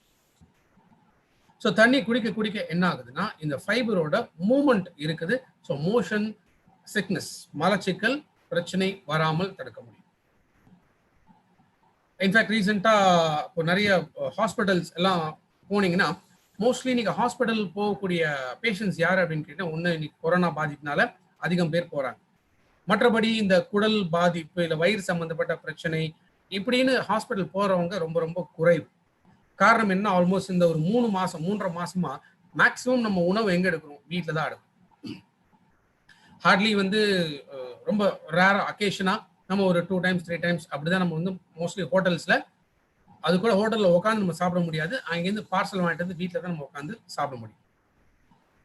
இப்போ நல்லா யோசிச்சு பாருங்க, முன்னே ரெகுலராக ஹோட்டலில் சாப்பிட்டுட்டு இருந்த போது சரி, அதுவும் சாட்டர்டே சண்டேஸ்லாம் ஆயிடுச்சுன்னா நம்ம ஹோட்டல்ஸ்க்கு முக்கியமாக போயிடுவோம். ஸோ அப்போ சாப்பிடும்போது என்ன ஆகும், அடுத்த நாளே பார்த்தீங்கன்னா அப்படியே வயிறு ஒரு மாதிரி ஒரு நெஞ்சரிச்சல் இருக்கும், வயிறு ஒரு மாதிரி உபசமாக இருக்கும், அந்த டைஜஷன் சிஸ்டம் வந்து ஒரு மாதிரி ஹெவியாக இருக்க மாதிரி இருக்கும், ஹார்ட் பர்ன் இருக்கும், ஒழுங்காக ஏப்பம் கூட வராது. இதெல்லாம் வரதுக்கு காரணம் என்ன, பிகாஸ் ஹோட்டல்ஸில் தயாரிக்கப்படக்கூடிய அந்த உணவு ஆர் ஜங்க் ஃபுட், பீஸா பர்கர்லேருந்து ரோட் சைடில் இருக்கக்கூடிய இந்த நூடுல்ஸ்லேருந்து எதுவாக இருந்தாலும் சரி, இதெல்லாமே இந்த ஜங்க் ஃபுட் இது நம்ம டைஜஸ்டிவ் சிஸ்டம் போய் டோட்டலாக டேமேஜ் பண்ணக்கூடியது. அதனால இப்போ டாக்டர்ஸ் என்ன சொல்றாங்க, இப்போ ரீசெண்டாக வரக்கூடிய பேஷண்ட்ஸ் யாருமே வயிறு சம்பந்தப்பட்டோ இல்லை குடல் சம்பந்தப்பட்ட பிரச்சனைகளுக்கு பெரும்பாலும் வர்றது இல்லை. ஏன்னா முழுக்க நம்ம வீட்டில் சாப்பிட்டுட்டு இருக்கோம். ஸோ வீட்டு ஃபுட் இதுதான் எப்போதுமே ரொம்ப ரொம்ப ஆரோக்கியமான ஒரு உணவு. ஸோ நம்மளுடைய டைஜஸ்டிவ் சிஸ்டமும் ஹெல்த்தியாக இருக்கு. ஸோ ஃபைபர் இந்த நார்ச்சத்து பொறுத்த வரைக்கும் 3 முக்கியமான சோர்சஸ் அப்படின்னு சொல்லலாம். ஒன்று சிக்கரி ரூட் எக்ஸ்ட்ராக்ட், ரெண்டாவது மால்டோடெக்ஸ்ட்ரின் அண்ட் மூன்றாவதா குவார்கம். ஸோ இந்த 3 நார்ச்சத்துக்கள் இது வந்து ஃபைபர்ல ரிச் சோர்ஸாக இருக்கக்கூடியது. ஸோ அதோட எக்ஸ்ட்ராக்ட் அதன் மூலமாக தயாரிக்கப்படுறது தான் Vestige dietary fibre. So fibre பொறுத்த வரைக்கும் இது வெறும் மலச்சிக்கல் கான்ஸ்டிபேஷனுக்கு மட்டும் இல்லை, இன்கேஸ் லூஸ் மோஷன் இருந்துச்சுன்னா கூட ஜஸ்ட் கொஞ்சம் எடுத்துட்டு ஒரு லைட்டாக ஒரு டேபிள் ஸ்பூன் அளவுக்கு கொஞ்சம் வெதுவெதுப்பான தண்ணியில் மிக்ஸ் பண்ணி குடிச்சிங்கன்னா டயரியா அல்ல லூஸ் மோஷன் வந்து அரெஸ்ட் ஆகும். அதே போல் ஃபைபர் எடுக்கிறதுனால பாடி வெயிட்டை பேலன்ஸ் பண்ண முடியும். பிகாஸ் ஃபைபர் எடுக்கும்போது என்ன சொன்னால் அது ஒரு ரஃபேஜ் மாதிரி ஒரு ஜெல் மாதிரி ஃபார்ம் ஆகிடுன்னு சொன்னீங்களா, இப்போ வயிறு வந்து அப்படியே ஒரு ஃபுல்னஸ் அடைச்சா மாதிரி இருக்கும். அப்போ என்ன ஆகாது, பசிக்காது. ஸோ அதிகம் பசிக்காம நம்ம வந்து உணவு எடுத்தாலுமே என்ன ஆகுது, ஒழுங்காக டைஜஸ்ட் ஆகாது. ஸோ நம்ம தேவையில்லாமல் உணவு எடுக்கிறது வந்து கண்ட்ரோல் ஆகுது, எஸ்பெஷலி நம்ம பிரெயினில் இருக்கக்கூடிய அப்பிடைட் சென்டர். ஸோ இந்த கண்ட்ரோல் கொடுக்கறதுனால நம்மளுடைய உணவு கேலோரிஸும் குறைய ஆரம்பிக்குது. ஸோ நேச்சுரலாகவே உடல் எடை குறைக்க நினைக்கிறவங்களும் ஃபைபர் பயன்படுத்தணும். அதே போல் ஃபைபருக்கு இன்னும் முக்கியமான ஒரு ப்ராப்பர்ட்டி என்னன்னா, ரத்தத்தில் சர்க்கரையோட அளவு வந்து கட்டுப்படுத்தும். ஏன்னா ஃபைபர் எடுக்கிறதுனால அந்த சுகர் லெவல்ஸ், குளுக்கோஸ் லெவல்ஸ் வந்து பிளட்ல வந்து ஸ்லோவா ரிலீஸ் ஆக ஆரம்பிக்குது. ஸ்லோவா ரிலீஸ் ஆகும்பொழுது டக்குன்னு சுகர் லெவல்ஸ் வந்து ஏறாது. ஸோ டயபெட்டிஸ் இருக்கிறவங்க டெய்லி ஒரு 1 or 2 டைம்ஸ் ரெகுலராக ஃபைபர் எடுத்துட்டு வரதும் ரொம்ப ரொம்ப நல்லது. அதே போல ஹார்ட் ப்ராப்ளம் இருக்கக்கூடியவங்க ஈவன் ஃபைபர் எடுக்கிறதுனாலுமே ஃபைபர் ரத்தத்துல தேவையில்லாத கொழுப்பு, கெட்ட கொழுப்பு, ட்ரைகிளிசரைட்ஸ் இது எல்லாமே உடம்பு விட்டு வெளியே தரனால இந்த அடிஷனல் பெனிஃபிட். ஸோ ரத்த குழாய்கள் சீராக இருக்கும், ரத்த ஓட்டம் சீராகும். ஸோ இந்த முக்கியமான ப்ராப்பர்ட்டிஸ் எல்லாமே இருக்கக்கூடியது ஃபைபர். ஸோ டயபெட்டிக்கோ இல்லை ஹார்ட் ப்ராப்ளம் இருக்கிறவங்களுக்கு ஃபைபர் கொடுக்கலாம், மலச்சிக்கல் லூஸ் மோஷன் இருக்கக்கூடிய கண்டிஷன்ஸ்ல ஃபைபர் எடுக்கலாம், ஒரு ஈவன் டெய்லி வெயிட்டை பேலன்ஸ் பண்ணும் அப்படின்னு நினைக்கிறவங்களும் ஃபைபர் பயன்படுத்தலாம். ஸோ ஃபைபர் எப்போ எடுக்கணும், எவ்வளோ எடுக்கணும் அப்படின்னா, ஒரு டேபிள் ஸ்பூன் அளவிற்கு எடுத்து கொஞ்சம் வெது வெதுப்பான தண்ணியில், ஏன்னா ரொம்ப தண்ணி நார்மல் தண்ணி இல்லை சில்லுன்னு இருக்கிற தண்ணியாக இருந்துச்சுன்னா ஒழுங்காக மிக்ஸ் ஆகாது. ஸோ லைட்டாக லூக்வார்ம் வாட்டர் அப்படின்னு சொல்லுவோம். ஸோ கொஞ்சம் வெது வெதுப்பான தண்ணியில் ஃபைபரை மிக்ஸ் பண்ணிட்டு சாப்பிட்றதுக்கு அரை மணி நேரத்துக்கு முன்னாடி ஃபைபர் எடுத்துக்கணும். எஸ்பெஷலி டயபெட்டிக்ல ஹார்ட் ப்ராப்ளம்ஸ்லாம் இருக்கிறவங்க இது ½ hour பிஃபோர் ஃபுட் எடுக்கிறதுனால குளுக்கோஸ் அப்சார்ப்ஷன் வந்து எஃபெக்டிவா இருக்கும். அதே போல கார்டியாக் ப்ராப்ளம் இருக்கிறவங்க ஃபைபர் எடுக்கிறதுனால அந்த கொலஸ்ட்ராலாக மாறுறது வந்து கண்ட்ரோல் ஆகும். ஸோ இந்த 2 முக்கியமான ப்ராப்பர்ட்டிஸ் இருக்கக்கூடியது fibre. So Vestige dietary fibre ஒரு நாளைக்கு 2 டைம்ஸ் எடுத்துட்டு வரும்போது இத்தனை விதமான ஹெல்த் பெனிஃபிட்ஸ் கிடைக்கும். ஸோ டீடாக்சிஃபிகேஷன் இந்த பில்லர்ல இந்த 4 ப்ராடக்ட்ஸ் நம்ம பார்த்துருக்கோம். ஒன்று கேனோடர்மா, ரெண்டாவது டீடாக்ஸ் ஃபுட் பேச்சஸ், ஸோ அடுத்ததா curcumin plus and dietary fibre. So இந்த 4 ப்ராடக்ட்மே நம்ம உடம்புல இருக்கக்கூடிய தேவையில்லாத விஷயங்கள், நச்சு பொருள்கள் இதெல்லாம் வெளியேற்றத்துக்கான ப்ராடக்ட்ஸ். ஸோ 2வது தூண் டீடாக்சிஃபிகேஷன், இதுவும் ரொம்ப ரொம்ப இம்பார்ட்டன்ட்.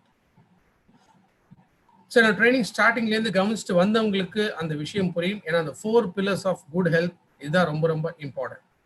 ஏன்னா நீங்க நிறைய பேர் கேட்கறது நான் என்ன சப்ளிமெண்ட் எடுக்கணும், எப்படி சப்ளிமெண்ட்ஸ் எடுக்கணும், ஏன் சப்ளிமெண்ட்ஸ் எடுக்கணும் அப்படிங்கிறது தான். ஸோ அதனால தான் அந்த ஒரு பில்லரை நான் கேட்டகரைஸ் பண்ணி ஒரு பில்லருக்குள்ள என்னென்ன ப்ராடக்ட்ஸ் இருக்கு, அந்த ப்ராடக்ட்ஸ்லேருந்து கிடைக்கக்கூடிய ஹெல்த் பெனிஃபிட்ஸ் என்னங்கிறது தான் கிளாசிஃபை பண்ணி நான் என்னோட ட்ரைனிங்ஸ்ல கொடுத்துட்டு வந்துட்டு இருக்கேன்.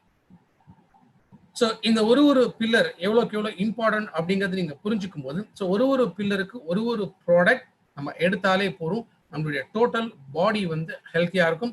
அண்ட் ஃபைனலா நம்ம சப்ளிமெண்ட்ஸ் இதை இந்த டாபிக்ஸ் வந்து நான் கம்ப்ளீட் பண்ணும்பொழுது எந்த ப்ராடக்ட் எப்படி எடுக்கணும், அந்த 4 pillars எப்படி பேலன்ஸ் பண்ணணும் அப்படிங்கிறதையும் நான் உங்களுக்கு சொல்றேன். So again fibre or curcumin plus இந்த ப்ராடக்ட்டுமே 12 வயசுக்கு மேலே தான் ஆல்ரெடி நான் சொல்லியிருக்கேன். ஸோ சப்ளிமெண்ட்ஸ் பொறுத்த வரைக்கும் 12 வயசு மேலே தான் ரெக்கமெண்டட். ஸோ இந்த 2 ப்ராடக்ட்டுமே above 12 years recommended age. Fine. So இன்னைக்கு இந்த 2 ப்ராடக்ட் பற்றி பார்த்துருக்கோம். அடுத்து நாளைக்கு நம்ம நார்மலைசேஷன் அப்படிங்கிற இந்த பில்லர் பற்றி நம்ம பார்க்க போகிறோம். ஸோ அதுக்கு முன்னாடி இன்னொரு ப்ரெசன்டேஷன் உங்ககிட்ட ஷேர் பண்ணலாம் அப்படின்ட்டு இருக்கேன்.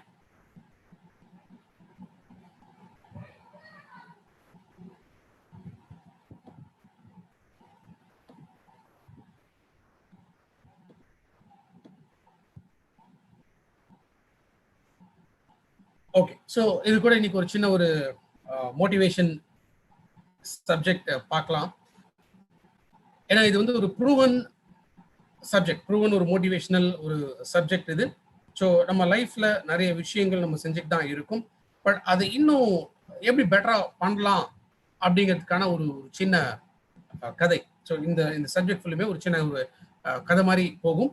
ஸோ இது வந்து மெயின் ஆக்சுவலாக மேனேஜ்மெண்ட் ஸ்டடிக்காக வந்து இதை அடாப்ட் பண்ணி பார்த்தாங்க.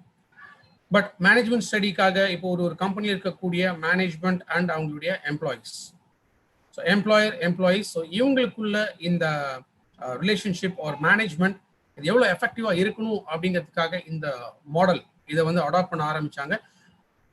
எம்ப்ளாயர் அண்ட் எம்ப்ளாயி மட்டும் இல்லை, இன்னைக்கு ஒரு டிஸ்ட்ரிபியூட்டரா ஒரு நெட்வொர்க் இண்டஸ்ட்ரி, டைரக்ட் செல்லிங் இண்டஸ்ட்ரிக்குள்ள நீங்க வரும்பொழுது எது ரொம்ப முக்கியம் அப்படின்னா அந்த ரிலேஷன்ஷிப். உங்க டீமோட நீங்க மெயின்டைன் பண்ணக்கூடிய இந்த ரிலேஷன்ஷிப் இது ரொம்ப ரொம்ப இம்பார்ட்டன்ட். ஸோ அதுக்கான ஒரு சின்ன ஸ்டோரி தான் இப்போ நம்ம பார்க்க போறோம். ஸோ இந்த கதை ஆரம்பத்தில் இந்த கதை வந்து நம்ம ஸ்கூல்ல எல்லாமே நம்ம வந்து படிச்சிருப்போம். தட் இஸ் ஆமை முயல் கதை. இந்த கதையை பத்தி நிறைய பேருக்கு தெரிஞ்சிருக்கும். மேபி இதோட கண்டினியூஷன்ஸ் இன்னைக்கு பார்க்கக்கூடிய விஷயங்கள் நீங்க சில பேர் வந்து கேள்விப்பட்டிருக்கலாம். பட் இன்னைக்கு நான் திரும்ப நம்ம ஏற்கனவே படிச்ச விஷயங்கள் இல்ல நம்ம தெரிஞ்சுக்கிட்ட ஒரு விஷயத்தை இன்னைக்கு திரும்ப உங்களுக்கு நான் ஞாபகப்படுத்த விரும்புறேன். ஸோ ஒரு காலத்துல நடந்த ஒரு கதை, அந்த முயலுக்கும் ஆமைக்கும் இருக்கக்கூடிய ஒரு கதை. ஸோ எல்லாருக்குமே தெரியும், தட் இஸ் எது வேகமாக போகும் அப்படிங்கிறது. ஸோ ஆமை முயல் அப்படிங்கும்போது முயல் தான் எப்போதுமே வேகமா போகும், ஆமை வந்து ரொம்ப ரொம்ப மெதுவா ஊர்ந்து தான் போகக்கூடியது. ஸோ முயல் ஆமை இது 2 பேருக்குள்ள ஒரு போட்டி நடந்தது. யார் வந்து வேகமாக போகக்கூடியவங்க அப்படிங்கிறதுக்கான போட்டி. ஸோ சேலஞ்சை வச்சு 2 பேருமே இந்த போட்டியை ஆரம்பிச்சாங்க. ஸோ யார் ஃபாஸ்டா ஓடணும், அந்த கோல் இருக்கு இல்லையா, அந்த கடைசி லைன், அந்த லைனை வந்து யார் வந்து போய் ஃபர்ஸ்ட் ரீச் பண்றாங்க அப்படிங்க அவங்க தான் ஃபாஸ்டஸ்ட் அப்படிங்கிற இந்த போட்டியை வச்சு ஆரம்பிச்சாங்க. ஸோ வழக்கம் போல என்ன ஆச்சு, முயல் வந்து ஸ்டார்ட் அப்படின்ன உடனே எடுத்து வேகமா ஓட ஆரம்பிச்சிச்சு. ஸோ அது அவ்வளோ வேகமா போயிட்டு கொஞ்ச தூரம் பார்த்துச்சு, கண்ணு கெட்டின தூரம் வரைக்கும் வந்து ஆமை எங்கேயும் வந்த மாதிரியே தெரியல. சரி, ஒரு நல்ல ஒரு பெரிய மரம் இருந்தது, மரத்துல நல்ல ஒரு நிழல் இருந்துச்சு, மரத்துக்கு கீழே கொஞ்ச நேரம் வந்து ரெஸ்ட் எடுத்துட்டு போலாம் அப்படின்னு சொல்லிட்டு என்ன ஆயிடுச்சு, முயல் வந்து மரத்துக்கு கீழே போய் உக்காந்துருச்சு. கொஞ்ச நேரத்துல என்ன ஆயிடுச்சு, நல்ல நிழல், ஸோ அதோட நல்ல காத்து, இது எல்லாமே அடிக்க ஆரம்பிச்ச உடனே முயலுக்கு அந்த அசதியில், அவ்வளவு தூரம் வேகமா ஓடி வந்த இந்த அசதியில் என்ன ஆயிடுச்சுன்னா நல்லா படுத்துங்க ஆரம்பிச்சிச்சு. ஸோ அப்போ ஆமை இது கொஞ்சம் கொஞ்சமா மெல்ல ஊர்ந்து வந்து அது பார்த்துச்சு, முயல் இந்த பக்கம் நல்லா தூங்கிட்டு இருக்கு. ஸோ இது ஸ்லோவா போயிட்டு ஃபினிஷ் லைன், அந்த எண்ட் லைன் ஃபினிஷ் லைனை போய் டச் பண்ணிச்சு. ஸோ வின்னர் யார் அப்படின்னு கேட்டீங்கன்னா முயல் ஆமை. இந்த ரேஸ்ல ஃபர்ஸ்ட் வின்னர் அப்படிங்கிறது ஆமை. ஸோ இந்த கதை இது வரைக்கும் எல்லாருமே நமக்கு தெரியும், இதுல நிறைய நம்ம கேள்விப்பட்டிருப்போம். ஸோ இந்த கதையிலேருந்து நம்ம கத்துக்கக்கூடிய ஒரு விஷயம் என்ன அப்படின்னு கேட்டீங்கன்னா, slow and steady wins the race. பொறுமையாகவும் நிதானமாகவும் நம்ம செயல்பட்டால் வெற்றி நிச்சயமாக அடைய முடியும் அப்படிங்க. ரைட். பட் இது எல்லாருக்குமே தெரிஞ்சதா கூட இன்னைக்கு வந்து காலகட்டங்கள், ஏன்னா இந்த கதை வந்து பல பல வருஷங்கள் ஆயிடுச்சு. ஸோ அன்னைக்கு இருந்த கண்டிஷன்ஸ்ல இந்த கதை வந்து அன்னைக்கு அப்ளிகபிளா அன்னைக்கு இருந்திருக்கலாம். தட் இஸ் வேகமும் வேணும், பொறுமையாகவும் இருக்கணும், நிதானமாகவும் போனா எப்போதுமே நம்ம ஜெயிக்க முடியும் அப்படின்னு சொல்லி. பட் இன்னைக்கு இருக்கக்கூடிய காலகட்டத்தில் நம்ம அதிகமாக ஃபேஸ் பண்ணக்கூடியது என்ன அப்படின்னு கேட்டீங்கன்னா, அதிக போட்டிகள் வந்து இன்னைக்கு இருக்கு. ஸோ ஜெயிக்கிறது அப்படிங்கிறது அவ்வளவு ஈஸியான ஒரு விஷயம் இல்லை. அப்ப இன்னைக்கு இருக்கக்கூடிய காலகட்டத்தில் நம்ம ரொம்ப பொறுமையாகவும் நிதானமாகவும் நம்ம போயிட்டு இருந்தோம்னா டெஃபினட்டா நம்மள நிறைய பேர் ஓவர்டேக் பண்ணிட்டு போயிடுவான், நம்மளால நிச்சயமாக இங்க ஜெயிக்க முடியாது. ஸோ இந்த கதையை இந்த காலத்துக்கு ஏற்ற மாதிரி கொஞ்சம் வந்து மாத்தி அமைக்கப்பட்டிருக்கு. ஸோ எப்படி மாத்தி அமைக்கப்பட்டிருக்கு அப்படின்னா, அடுத்தது இப்போ முயல் என்ன ஆயிடுச்சு, இது டோட்டலா டிசப்பாயிண்ட், அதாவது ஒரு ஒரு தாழ்வு மனப்பான்மை வர ஆரம்பிச்சிச்சு. நம்ம ஏதோ தப்பு பண்ணிட்டோம் அப்படின்னு சொல்லி ரூட் காஸ் அனாலிசிஸ் அப்படின்னு சொல்லி. ஸோ ஏன் இந்த தவறு நடந்துச்சு, மேற்கொண்டு இந்த தவறு நடக்காமல் தடுக்கிறதுக்கு நம்ம என்ன பண்ணணும் அப்படின்னு சொல்லி யோசிக்க ஆரம்பிச்சிச்சு. அப்ப அதுக்கு புரிஞ்ச விஷயம் என்ன அப்படின்னா, நம்ம வந்து ஓவரா கான்பிடென்ட்டா இருக்கு, ஆமாலாம் எப்படி நம்ம வந்து ஜெயிக்க போகுது, நம்ம தான் எப்படி இருந்தாலுமே ஜெயிக்க போறோம் அப்படின்னு அந்த அதிகமான நம்பிக்கை, அந்த கேர்லெஸ் ஆட்டிடியூட் இருந்தனால்தான் இப்போ ஆமை வந்து முதல்ல நடந்த போட்டியில ஜெயிச்சிடுச்சு அப்படின்னு இப்போ புரிஞ்சுக்க ஆரம்பிச்சது. ஸோ இந்த அனாலிசிஸ், இந்த ரூட் அனாலிசிஸ் இப்போ எடுத்ததுனால அடுத்தது என்ன பண்ணிச்சு, திரும்ப ஆமை கிட்ட போயிட்டு கேட்டுச்சு, நம்ம இன்னொரு டைம் வந்து ரேஸ் நம்ம போகலாம் அப்படின்னு சொல்லி. சரி, ஆமையை வந்து இப்ப யோசிக்கல. சரி, ஆமை என்ன நினைச்சு, ஓகே இது மாதிரி ஏதோ ஒண்ணு இந்த முயல் பண்ண போகுது, எப்படின்னு நம்ம திரும்ப ரேஸ்ல நம்ம ஜெயிச்சிடலாம் அப்படின்னு சொல்லி யோசிச்சுட்டு ரைட் திரும்ப நம்ம ரேஸ் போகலாம் அப்படின்ட்டு ஒத்துக்குச்சு. ரெண்டாவது ரேஸ் வந்து ஸ்டார்ட் ஆகும். இப்போ முயல் என்ன பண்ணிச்சு, லாஸ்ட் டைம் நம்ம ஓடி போயிட்டு எப்படி ஆமை வராது அப்படின்னு நினைச்சு தூங்கிட்டோம். ஸோ அந்த கேர்லெஸ் ஆட்டிடியூட்னால தான் நம்ம தோத்துட்டோம். அப்படிங்கிறதுனால எடுத்த எடுப்புல எங்கேயுமே நிற்காம நான் ஸ்டாப்பா வந்து ஓடி ஃபினிஷ் லைனை போய் டச் பண்ணிச்சு. ஏன்னா எங்கேயாவது கொஞ்சம் ரெஸ்ட் எடுத்து ரிலாக்ஸ் பண்ணாதானே அது தோத்துருவோங்கிற பயம். அதனால இப்போ என்ன ஆயிடுச்சு, எடுத்த எடுப்புல ஃபினிஷ் லைன் எங்க இருக்கோ அது அடிச்சு தூள் கிளப்பி வேகமா ஓடி போட்டியை முடிச்சிச்சு. ஸோ ஜெயிச்சிச்சு.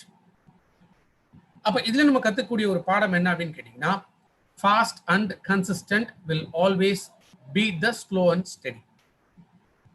வேகமும் விவேகமும் இருக்கக்கூடிய ஒரு நபரால பொறுமையும் நிதானமாக இருக்கக்கூடிய ஒரு நபரை ஜெயிக்க முடியும் அப்படிங்கிறது கத்துக்கணும். ஸோ இன்னைக்கு இருக்கக்கூடிய இந்த காலகட்டத்தில் நம்ம ரொம்ப பொறுமையா நிதானமா போயிட்டு இருந்தோம்னா நம்ம ஜெயிப்போம். ஜெயிக்க மாட்டோம்னு சொல்ல, பட் அதற்கான கால நேர அவகாசம் இது எல்லாமே எடுக்கும். பட் இன்னைக்கு நம்ம செய்ய வேண்டியது என்ன அப்படின்னா, வேகமாகவும் போகணும், அதே போல விவேகமாகவும் நம்ம செயல்படணும். ஸோ இது இருந்துச்சுன்னா நம்மளால ஜெயிக்க முடியும். ரைட். ஸோ இது வரைக்கும் இருக்கக்கூடிய ஸ்டோரி வந்து எல்லாருமே நீங்க கேள்விப்பட்டிருப்பீங்க, நோ டவுட். ஒரு நிறுவனம் அப்படின்னு எடுத்துக்கிட்டீங்கன்னா, ஆர் உங்களுடைய நெட்வொர்க் அப்படின்னு நீங்க எடுத்துக்கிட்டீங்கன்னா, உங்க கீழே இருக்கக்கூடிய டீம் நிறைய நபர்கள் அந்த இடத்துல இருப்பாங்க. ஸோ ஒருத்தர் பார்த்தீங்கன்னா, அவர் வந்து கொஞ்சம் ரொம்ப பொறுமையா எல்லாமே கத்துக்கிட்டு அவரு கன்வின்ஸ் ஆன பிறகு நம்பிக்கையா இது செய்யலாம் அப்படின்னு தெரிஞ்ச பிறகுதான் என்ன பண்ணுவாரு, அவர் அந்த வேலையை செய்ய ஆரம்பிப்பார். இன்னொருத்தர் இருப்பாரு, அவர் வந்து எடுத்தெடுப்புல டக் டக் டக் டக் என்ன பண்ணணும் அப்படிங்கிறத ரொம்ப ஸ்மார்ட்டா வந்து ஒர்க் பண்ண ஆரம்பிப்பாரு. ஸோ ஈஸியா வந்து இந்த வேலையை முடிச்சு போயிடுவார். அப்போ ரொம்ப ஸ்லோவா பண்ணக்கூடிய நபர் வந்து அவர் வந்து புத்திசாலி இல்ல அப்படிங்கிறது அர்த்தம் இல்லை. இல்லை, இவர் ஸ்லோவாவும் பண்ணுவாரு, கரெக்டா அந்த மெத்தட் படி பண்ணுவாரு, அதை சரியாகவும் பண்ணுவார். இன்னொருத்தர் வேகமாகவும் பண்ணுவாரு, நம்பிக்கையான ஒரு ஆளா தான் அங்க இருப்பாரு. பட் ஸ்லோவா இருக்கக்கூடிய நபரை விட ஃபாஸ்டா இருக்கக்கூடிய நபர் வந்து இன்னும் வேகமாக முன்னேற ஆரம்பிப்பார். ஸோ அதுதான் நிறைய பேர் நீங்க யோசிக்கலாம், நம்மளுடைய நெட்வொர்க்ல நம்மளுடைய டீம்ல அப்படின்னு நம்ம பார்க்கும்போது நம்ம முதல்ல ஒரு ஸ்டேஜ் நம்ம வேகமாக வளர்ந்தோம். பட் அதுக்கப்புறமா என்ன ஆச்சு, சேச்சுரேஷன் ஆயிடுச்சு. அதுக்கு மேல நம்மளால வளர முடியல. ஏன்னா நம்ம ஃபாஸ்டா ஆரம்பிச்ச போது என்ன ஆயிடுச்சு, நமக்கு இதான் கோல் அப்படின்னு தெரிஞ்சு அந்த கோல் கிட்ட நம்ம போயிட்டோம். பட் ஒன்ஸ் அந்த கோல் ரீச் பண்ண பிறகு அடுத்த கோல் நம்ம செட் பண்ண விட்டுறோம். ரைட், இதான் நம்மளுடைய தேவை. அப்ப இந்த கோல் நம்ம ரீச் ஆயிட்டோம். இதுக்கு மேல நம்ம எங்க போக வேண்டிய, நம்ம திரும்பி பார்க்கல. நமக்கு மேல அடுத்து இன்னும் எவ்வளவு தூரம் இருக்கு அப்படின்னு நம்ம திரும்பி பார்க்கல. ஓ, இப்ப நம்ம ஏறின இடம் இதுதான், நம்ம டாப்புக்கு வந்துட்டோம், இதோட முடிஞ்சு போச்சு அப்படின்னு சொல்லி நம்ம நிறுத்திடும்.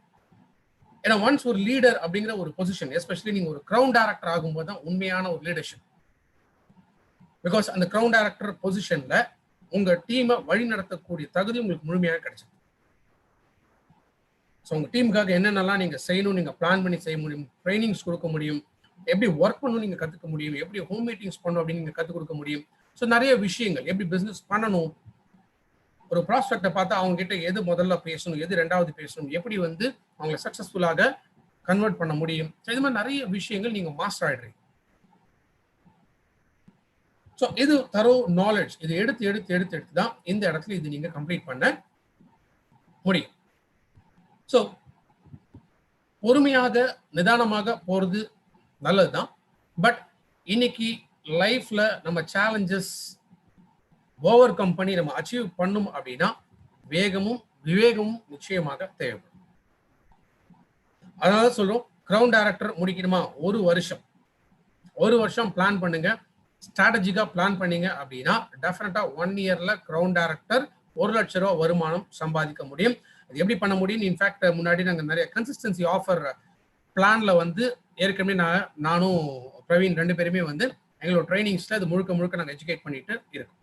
அப்கோர்ஸ் இப்போ Atma Nirbhar success plan change ஆயிருக்கு. ஸோ அதுல எப்படி கன்சிஸ்டன்சி வந்து லிங்க் பண்ணி பண்ணலாங்கிறத ஒர்க் பண்ணிட்டு இருக்கோம். ஸோ ஒன்ஸ் அது ரெடியான பிறகு எப்படி ஃபாஸ்டா இன்னும் பிசினஸ் பண்ணும் அப்படிங்கிறதையுமே சொல்றோம். ஸோ இப்போ நீங்க பண்ண வேண்டியதெல்லாம் என்ன அப்படின்னா, ஃபாஸ்ட் ஸ்டார்ட் 8%. ஸோ ஃபர்ஸ்ட் உங்களுடைய இலக்கு அப்படிங்கிறது பொறுமையா என்ன சொல்ல 30 பிவி பண்ணா போறோம், இல்லை அடுத்த 40 பிவி பண்ணா போறோம் அப்படிங்கிறது இல்லை.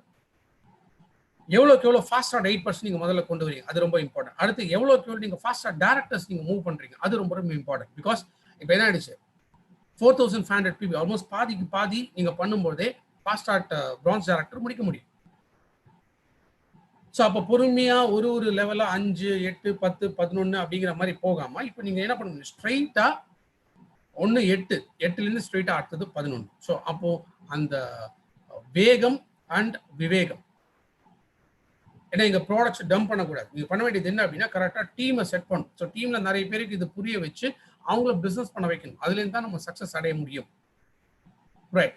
இப்போ இந்த ரெண்டு இது வரைக்கும் பார்த்து இந்த ரெண்டு கதையிலேயே நம்ம அதோட தத்துவம் என்ன, அந்த மாரல் என்ன அப்படிங்கிறத நம்ம இப்போ அண்டர்ஸ்டாண்ட் பண்றோம். பட் இந்த கதை இதோட நிக்கிறது இல்லை. ஸோ இப்போ என்னாச்சு, இப்போ ஒரு முறை ஆமை ஜெயிச்சது, ஒரு முறை முயல் ஜெயிச்சது. இப்போ என்ன ஆயிடுச்சு, ஆமைக்கு திரும்ப முயலை ஓடி ஜெயிக்க முடியாது அப்படின்னு புரிஞ்சுச்சு. இப்போ வந்து ஆமைக்கு வந்து நம்மளும் ஜெயிக்கணும் அப்படிங்கிற ஒரு எண்ணம் வந்துடுச்சு. அப்போ பொதுவாக போன ரூட்ல போனா டெஃபினட்டா வந்து முயலை ஜெயிக்க முடியாது. பிகாஸ் இப்போ முயல் வந்து உஷாரா இருக்கு, என்ன தப்பு பண்ணோம் அப்படிங்கிறத புரிஞ்சுக்கிட்டு அடுத்து நம்ம அதே ரூட்ல ஒரு ரேஸ் வச்சோம் அப்படின்னா திரும்ப அதே மாதிரி வேகமா ஓடி போய் ஃபினிஷ் லைனை முடிச்சிடும். அப்போ திரும்ப நம்ம ஜெயிக்க முடியாது. அப்போ என்ன பண்ணோம், ஆமை ஒரு ஸ்ட்ராட்டஜியை ஃபாலோ பண்ணிச்சு. ஸோ திரும்ப முயல்கிட்ட போய் கேட்குது, நம்ம இன்னொரு ரேஸ் போகலாம், ஸோ அந்த ரேஸுக்கு வரதுக்கு நீ தயாரா இருக்கியா, ஆனா கொஞ்சம் வித்தியாசமான ஒரு ரூட்ல வந்து இந்த ரேஸ் நம்ம வச்சுக்கலாம் அப்படின்னு. ஸோ முயலுக்குள்ள இருக்கக்கூடிய ஒரு நம்பிக்கை என்ன, எப்படி வச்சா என்ன, நம்ம தான் வந்து ஃபாஸ்டா போயிடுவோமே, ஸோ ஃபாஸ்டா போயிட்டு நம்ம எப்படி தான் நம்ம ஜெயிக்க போறோம், ஆமா வந்து நம்ம கிட்ட வரவே முடியாது அப்படிங்கிற ஒரு நம்பிக்கையில சரி ஓகே போகலாம் அப்படின்ச்சு. So ready get set go அப்படின்ன உடனே வழக்கம் போல என்ன ஆயிடுச்சு, முயல் வேக வேகமா ஓட ஆரம்பிச்சிச்சு.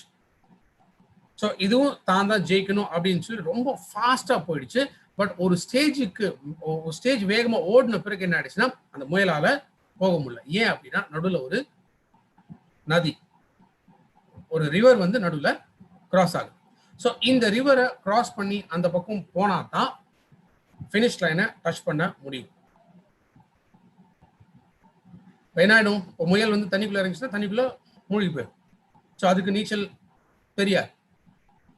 அப்ப இந்த தாண்டி இந்த கரையிலேருந்து அந்த கரை போயிட்டு ஜஸ்ட் ஒரு 2 கிலோமீட்டர் இருக்கக்கூடிய அந்த ஃபினிஷ் லைனை இப்போ முயலால போய் டச் பண்ண முடியாது.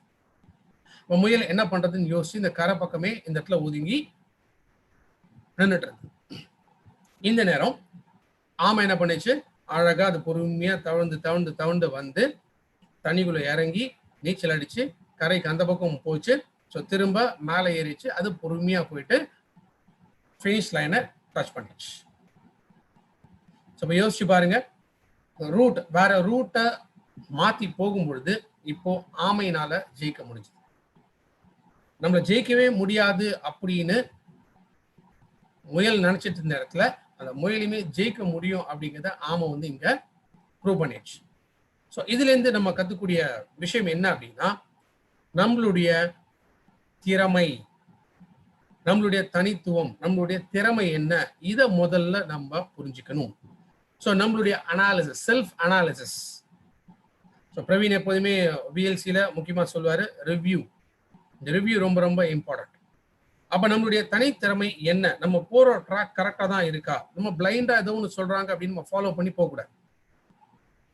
நம்மளுடைய திறமை, நம்மளால எதுல வந்து நம்மளால கரெக்டா சாதிக்க முடியும் அப்படிங்கிற நம்பிக்கை இருக்கும், எந்த ரூட்ல போய் நம்ம சாதிக்க முடியும்னு இருக்கும், அதை முதல்ல நமக்கு என்ன அப்படிங்கிறத தெரிஞ்சு வச்சிருக்கணும்.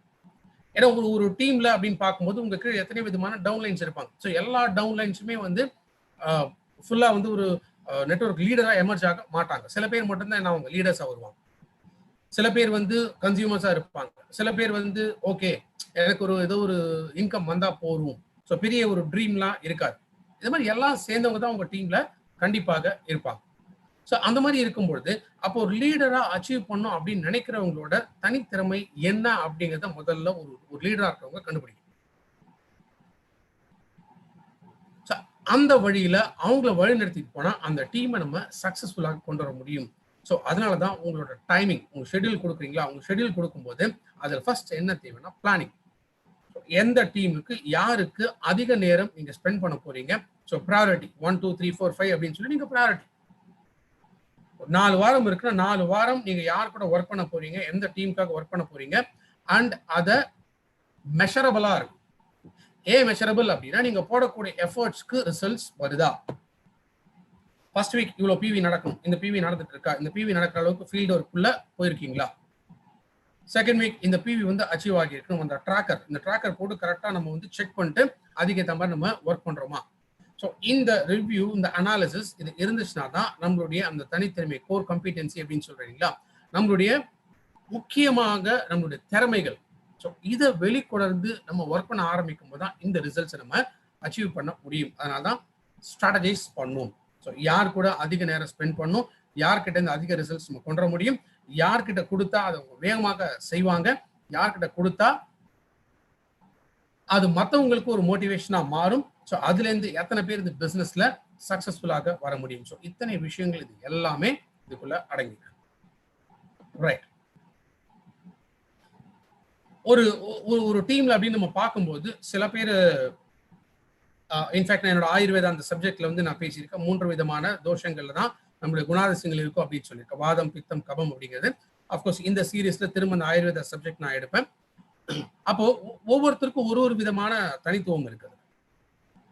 ஒரு வாதம் அப்படிங்கிற ஒரு கேரக்டர்ஸ் இருக்கா, ஆர் உங்க டீம்ல இருக்கிறவங்களுக்கு என்னன்னு கேட்டீங்கன்னா, அவங்க வந்து பயங்கர கிரியேட்டிவா இருப்பாங்க. ஸோ அவங்கள பொறுத்த வரைக்கும் நீங்க பண்ண வேண்டியது என்னன்னா, பிளான். இதான் பிளான். இந்த பிவி அச்சீவ் பண்ணீங்கன்னா இந்த லெவல் போவீங்க. இந்த அச்சீவ் பண்ணிட்டு அடுத்து நீங்க என்ன மெயின்டைன் பண்ணணும், இதை மெயின்டைன் பண்ணா உங்களுக்கு கிடைக்கக்கூடிய பெனிஃபிட்ஸ் என்ன. டிராவல் ஃபண்ட் வர ஆரம்பிக்குது, டிராவல் ஃபண்ட் அடுத்து கார் ஃபண்ட் வர ஆரம்பிக்குது, கார் ஃபண்ட் அடுத்து ஹவுஸ் ஃபண்ட் வர ஆரம்பிக்குது. ஸோ அவருக்கு நீங்க ஸ்கெட்ச் போட்டு கொடுத்தீங்கன்னா போதும், அவர் பண்ண ஆரம்பிச்சிடுவார். ஸோ அந்த மாதிரி கிரியேட்டிவா இருக்கக்கூடிய நபர், அவருக்கு நீங்க கொஞ்சம் கவனம் செலுத்தினாலே போதும். ஏன்னா அவரோட தனித்திறமை அது. ஸோ அவர்கிட்ட என்ன வரணும், என்னோட அவுட்புட் இதான் அப்படின்னு சொல்லிட்டீங்கன்னா போதும், அவரே பார்த்து எல்லாமே செஞ்சிருவார். ரெண்டாவது ஒரு கேரக்டரிஸ்டிக்ஸ் இருக்கும். இவங்களை பொறுத்த வரைக்கும் இவங்க வந்து முழுக்க சாட்டிஸ்ஃபை ஆகும், கன்வின்ஸ் ஆகும். ஸோ இவங்களுக்கு கன்வின்ஸ் ஆகணும். என்ன தேவை, ஒரு ப்ராடக்ட் பற்றி நம்ம சொல்கிறோமா, அந்த ப்ராடக்டோட பெனிஃபிட்ஸ் என்ன, யாரெல்லாம் அது ரெக்கமெண்ட் பண்ணுறாங்க, இதுலேருந்து எத்தனை பேருக்கு வந்து நல்லா இருக்காங்க, அந்த டெஸ்டிமோனியல்ஸ். ஸோ இது மாதிரி நிறைய விஷயங்கள். இந்த சப்ஜெக்ட், நம்ம சொல்லக்கூடிய சப்ஜெக்ட் வந்து இது உண்மையிலேயே நம்பிக்கையான விஷயமா. ஏன்னா இவங்களை பொறுத்த வரைக்கும் இவங்க செல்ஃபா அந்த நம்பிக்கை இருந்துச்சுன்னா தான் அடுத்து இவங்க வெளியில வருவாங்க. அப்ப இவங்களை நீங்க செய்ய வேண்டிய வேலைகள் என்ன அப்படின்னா, நிறைய ட்ரைனிங் கேம்ப்ஸ் அட்டன் பண்ண வைக்கணும், லீடர்ஷிப் கேம்ப்ஸ் அட்டன் பண்ண வைக்கணும். இவங்களை ஒரு ப்ரெசென்டரா நீங்க கொண்டு வர. ஸோ நீங்க எப்படி வந்து மற்றவங்களுக்கு ட்ரைனிங் கொடுக்கணுமோ, ஒரு பெஸ்ட் ட்ரெயினரா இவங்களை நீங்க கொண்டு வந்தீங்க அப்படின்னா உங்களுக்கு இன்னும் ரொம்ப எஃபெக்டிவாக அவங்களோட ஒர்க் வந்து நமக்கு அப்சர்வ் பண்ணிக்க முடியும். அடுத்து மூன்றாவது ஒரு டைப் ஆஃப் கேரக்டர் இருப்பாங்க. ஸோ இந்த கேரக்டர்ஸ் பொறுத்த வரைக்கும் இவங்களுக்கு எப்போதுமே என்ன, கொஞ்சம் உள்ளுக்குள்ள ஒரு தயக்கம் இருக்கும், ஷையா ஃபீல் பண்ணுவாங்க. இவங்களா முன் வந்து போய் எல்லாத்தையும் பேசுறது, இன்ட்ரடியூஸ் பண்ணிக்கிறது, அந்த ஒரு கலகலப்பாக அப்படிங்கிறது இருக்காது. பொதுவாக இவங்க வந்து என்ன, ஒரு கன்டென்ஷன், இது வந்தா போறோம், என் வீட்டுக்கு இது தேவை இருந்தா போறோம், இந்த ப்ராடக்ட்ஸ் வாங்கின அவ்வளவுதான், நான் ப்ராடக்ட்ஸ் வாங்கியிருக்கேன், இது மாதிரி வந்து யோசிக்கக்கூடியவங்க உங்க டீம்ல இருப்பாங்க. அப்ப அந்த மாதிரி இருக்கக்கூடிய நபர்களுக்கு நீங்க எப்போதுமே கூட துணையா இருக்கும். நீங்க மீட்டிங்ஸ் போறீங்களா, மீட்டிங்ஸ் போயிட்டு இவர் உள்ள உட்கார வச்சு நீங்க வெளியில போயிடக்கூடாது. ஸோ அவர் கூடவே இருக்கும். கொஞ்சம் கொஞ்சமா ஷார்ட் டேர்ம் கோல்ஸ் வந்து அவருக்கு கொடுக்க ஆரம்பிக்கும். ஸோ இந்த ஷார்ட் டேர்ம் கோல்ஸ்லாம் அடுத்த லெவல் இதான் அச்சீவ் பண்ணும். ஃபர்ஸ்ட் நீங்க பிரான்ஸ் முடிங்க, ஃபாஸ்ட் ஸ்டார்ட் 8% முடிங்க, ஃபாஸ்ட் ஸ்டார்ட் பிரான்ஸ் முடிங்க, அதுக்கடுத்து சில்வர் முடிங்க, கோல்டு முடிங்க. அப்போ ஒரு லெவலில் வரக்கூடிய பெனிஃபிட்ஸ் என்ன. ஸோ இது மாதிரி படிப்படியாக அவர் எக்ஸ்பிளைன் பண்ண. ஸோ அவருக்கும் அந்த நம்பிக்கை, அந்த ரிலையபிலிட்டி வந்த பிறகு அவரும் சக்சஸ்ஃபுல்லாக இந்த பிஸ்னஸ் பண்ண ஆரம்பிப்பார். ஸோ இந்த கதையில நம்ம கத்துக்கிட்ட விஷயங்கள், இந்த 3 மாரல் ஸ்டோரி, ஒரு தத்துவம் அப்படிங்கிற நம்ம பார்த்த விஷயங்கள் என்ன அப்படின்னா, ஸோ ஒரு டீமுக்குள்ள இத்தனை விதமான மக்கள் இருந்தால் அந்த மக்களை எப்படி நடத்தணும் அப்படிங்கிறத நம்ம அனலைஸ் பண்ணும். ஏன்னா அப்பதான் ஒரு சக்சஸ்ஃபுல்லாக ஒரு வழி நடத்தி செல்ல முடியும். எல்லாம் ஒரு ஸ்டேஜுக்கு மேல என்ன ஆகும்னா டீம் டோட்டலா சேச்சுரேஷனுக்குள்ள போய் நின்று. ஃபைன், இந்த கதை இதோட முடியறதில்லை. இதுக்கு அடுத்தும் ஒரு ஃபைனலான ஒரு விஷயங்கள் இருக்கு. ஸோ அதையும் வந்து நம்ம இப்போ பார்க்கணும். ரைட். ஸோ அடுத்து நம்ம பார்க்கக்கூடியது என்ன, ஃபைனலா இப்போ முயல் ஆமை 2 பேருமே என்ன ஆயிடுச்சு, ஆளுக்கு ஒரு போட்டியில ஜெயிச்சாங்க. இப்ப கடைசி ஒரு போட்டி வைக்கிறாங்க, 4ஆவதா ஒரு போட்டி. இந்த 4ஆவது போட்டியில இப்ப 2 பேருமே பேசுறாங்க. பேசும்போது ஆமையும் முயலும் பேசிட்டு 2 பேருக்குமே என்ன அப்படின்னா, நான் இப்ப ஜெயிச்சாகணும், 2 பேருமே ஜெயிச்சாகணும் அப்படின்ட்டு இப்போ பிளான் பண்றாங்க. சரி, 2 பேருமே ஜெயிக்கணும் அப்படிங்கும் போது எந்த மாதிரி ஸ்ட்ராட்டஜி பிளான் பண்ணலாம், ஓகே, நம்ம கடைசியா போன அதே ட்ராக்ல நம்ம போலாம் அப்படின்னு சொல்லி ரெண்டுமே ரெடி ஸ்டெடி ஸ்டார்ட் அப்படின்னு சொன்ன உடனே ஓட ஆரம்பிச்சிச்சு. இந்த டைம் என்ன ஆச்சுன்னா, முயல் ரேஸை ஸ்டார்ட் பண்ணி அது ஆமைய தன்னோட முதுகுல போடுச்சு. ஸோ அந்த நதி கரை வரைக்கும், அந்த நதி நடுவில் கிராஸ் ஆகுது இல்லையா, அந்த நதி வரைக்கும் என்ன ஆயிடுச்சு அப்படின்னா, இப்போ முயல் வந்து ஆமையை தூக்கிட்டு வேகமா ஓடி வந்துச்சு. இப்போ முயலுக்கு நதிக்குள்ள இறங்க முடியாது. அப்ப என்ன ஆயிடுச்சு, இப்போ ஆமை முயலை தன் பின்பக்கம் வந்து போட்டுக்கிட்டு நீந்தி நதியோட அந்த பக்கம் கரையை ஏறிடுச்சு. ஸோ கரை ஏறின பிறகு திரும்பவும் முயல் ஆமையை தன் பின்பக்கம் போட்டுட்டு ஃபினிஷ் லைனை, ஜெயிக்க வேண்டிய அந்த லைனை போய் டச் பண்ணிடுச்சு. இதே நம்ம கத்துக்கூடிய விஷயம் என்ன அப்படின்னு கேட்டீங்கன்னா, ரெண்டு பேருக்குமே ஜெயிச்சிட்டோம் அப்படிங்கிற ஒரு சாட்டிஸ்பாக்சன். ஸோ முதல்ல யார் ஜெயிக்க போறாங்க, யார் தோக்க போறாங்க அப்படின்னு இருந்தது. பட் இப்போ ரெண்டு பேருக்குமே இருக்கக்கூடிய ஒரு நம்பிக்கை என்ன, ஒரு சந்தோஷம் என்ன அப்படின்னா, ரெண்டு பேருமே ஜெயிச்சிட்டோம் அப்படின்னு. ஏன்னா இந்த மாதிரியும் நம்ம டீம்ல நிறைய நடக்கும். சம்டைம்ஸ் டீம்ல ஒருத்தர் டக் டக்குன்னு அடுத்து மேலே போயிட்டே இருப்பாரு, அவரால் வந்து ஜெயிக்க முடியும். பட் சில பேரால அந்த வேகமாக போக முடியாது. அப்போ ஒரு இன்டிஃபரன்சஸ் அப்படிங்கிறது நிறைய வர ஆரம்பிக்கும். ஸோ ஒருத்தர் தனியா இருக்கும்போது அவரோட தனித்திறமையினால அவரால் வேகமாக முன்னேற முடியும். ஆனா அதே சமயம் அவர் மட்டும் முன்னேறாமல் அவர் மற்றவங்களுக்கும் அதை கத்து கொடுத்து முன்னேற வைக்கிறது தான் உண்மையான ஒரு லீடர்ஷிப். ஸோ மற்றவங்களோட தனித்திறமை அதுல எது இருக்குங்கிறத புரிஞ்சுக்கிட்டு அவங்களையும் மேல கொண்டு வர வேண்டியது ரொம்ப ரொம்ப இம்பார்ட்டன்ட். ஸோ அதுதான் ஒரு லீடர்ஷிப்கான உண்மையான ஒரு கேரக்டரிஸ்டிக்ஸ் அப்படின்னு நம்ம சொல்ல முடியும். ஸோ இந்த மாதிரி பேலன்ஸ் பண்ணி நம்ம கொண்டு வரும்போது நம்ம டீம்ல இருக்கக்கூடிய எல்லாருமே அச்சீவ் பண்ண முடியும். ஸோ அவங்களும் சக்சஸ்ஃபுல் லீடர்ஸாக வர முடியும். ஒன் சக்சஸ்ஃபுல் லீடர்ஸாக அவங்க வந்துட்டாங்கன்னா அவங்களுக்கு இருக்கக்கூடிய டவுன்லைன்ஸை அடுத்த சக்சஸ்ஃபுல் லீடர்ஸாக அவங்களால கொண்டு வர முடியும். ஸோ நம்ம புரிஞ்சிக்க வேண்டியது நம்ம டீம்ல இருக்கக்கூடிய இந்த கோர் காம்பிடன்சி, ஒவ்வொருத்தரோட இந்த தனித்திறமைகள் என்ன அப்படிங்கிறத நம்ம புரிஞ்சுக்க ஆரம்பிக்கணும். ஸோ டீம் ஒர்க், நம்ம dream work is team work அப்படின்னு நம்ம சொல்லுவோம். ஸோ நம்மளுடைய கனவுகள், நம்மளுடைய லட்சியங்கள் இதெல்லாம் நம்ம ஜெயிக்கணும் அப்படின்னா தனி ஒரு நபரால் அதை சாதிக்க முடியாது.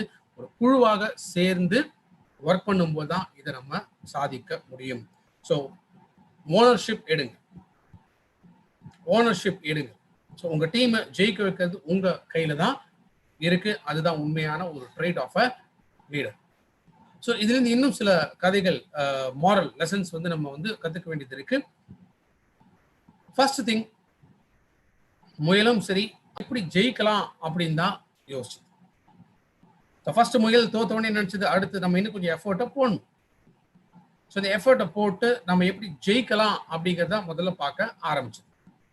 அதே போல அடுத்து ஆமை தோத்தவனே என்ன ஆயிடுச்சு, சரி இப்போ நம்ம வேற ஒரு விஷயத்த நம்ம பிளான் பண்ணுவோம். ஸோ பிளான் பண்ணி அடுத்து நம்ம ஜெயிக்கணும் அப்படின்னு.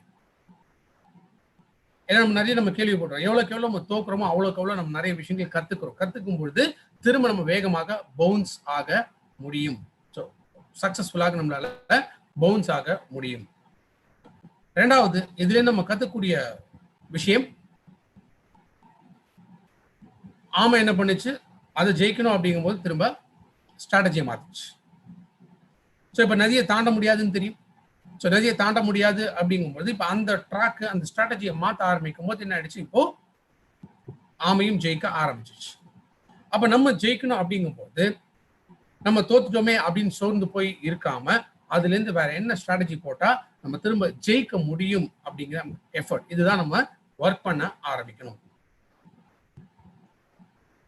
ஸோ நம்ம பண்ணக்கூடிய ஒரு ரொட்டீன் எப்போதுமே நம்ம ஒரே மாதிரி ஒரே ரூட்ல ஒரே ட்ராக்ல ஒரே மாதிரி நம்ம பண்ணிட்டு இருக்கோம். சில பேசிக் சிஸ்டம்ஸ் இருக்கு. இந்த ப்ராடக்ட் பெனிஃபிட்ஸ், இது இந்த ப்ராடக்ட் பெனிஃபிட்ஸா, எஸ் இந்த ப்ராடக்ட் பெனிஃபிட்ஸ் இப்படிதான் நம்ம ப்ரொமோட் பண்ணணும். ஆத்ம நிர்பார் பிளான், ஸோ இந்த பிளான், இந்த சக்சஸ் பிளான் இது இப்படிதான் ஒர்க் ஆகணும், எல்லாருக்கும் இப்படிதான் ஒர்க் ஆகும். இது எதையுமே நம்ம மாற்ற முடியாது. பட் இந்த ப்ராடக்ட்ஸை வேற பயன்பாட்டுக்கும் நம்ம யூஸ் பண்ணலாம். ஸோ அதுதான் நம்ம இந்த ப்ராடக்ட்ஸ்க்கான ட்ரெயின் நம்ம கொடுத்துட்டு இருக்கோம். அதே போல இந்த சக்சஸ் பிளான்ல நம்ம அடுத்தடுத்து ஜெயிக்கிறதுக்கு நம்ம என்ன மாதிரி ஸ்ட்ராட்டஜிஸை ஃபாலோ பண்ணணும். ஸோ ஒரு பக்கம் நம்ம ஸ்ட்ராட்டஜி கரெக்டாக நம்ம ஃபார்ம் பண்ணணும். ரெண்டாவது அது கரெக்டாக சிஸ்டம்குள்ளேயும் இருக்கும். ரொம்ப டீவியேட் பண்ணி இந்த அண்டர் கட்டிங் போகிறதோ இல்லை மார்க்கெட் எத்திக்ஸை தாண்டி நெட்வொர்க் எத்திக்ஸை தாண்டி நம்ம ஒர்க் பண்ணுறதோ இதெல்லாம் எப்போதுமே இருக்கக்கூடாது. ஸோ எத்திக்கலாகவும் ஒர்க் பண்ணணும், அதே சமயம் ஸ்ட்ராட்டஜி படி நேர்மையாகவும் நம்மளுடைய கோலை ரீச் பண்ணுறதுக்கு நம்ம எப்போதுமே ஒர்க் பண்ண ஆரம்பிக்கணும். பொதுவா ஒரு டீம்ல அப்படின்னு பார்க்கும்பொழுது இப்போ நிறைய பேர் இருக்காங்க இல்லையா. இப்போ நம்ம பண்ணக்கூடாத ஒரு விஷயம் என்ன அப்படின்னு கேட்டீங்கன்னா, நம்ம டீம்ல இருக்கக்கூடிய மெம்பர்ஸே நம்ம எதிரியா நினைக்கக்கூடாது. ஒவ்வொருத்தருக்கும் ஒரு தனித்திறமை இருக்கு. ஸோ ஒருத்தரோட தனித்திறமை அப்படிங்கிறது அவங்களால நல்ல ப்ரெசன்டேஷன் கொடுக்க முடியும், இன்னொருத்தர் ப்ரெசன்டேஷன் கொடுக்க முடியாது.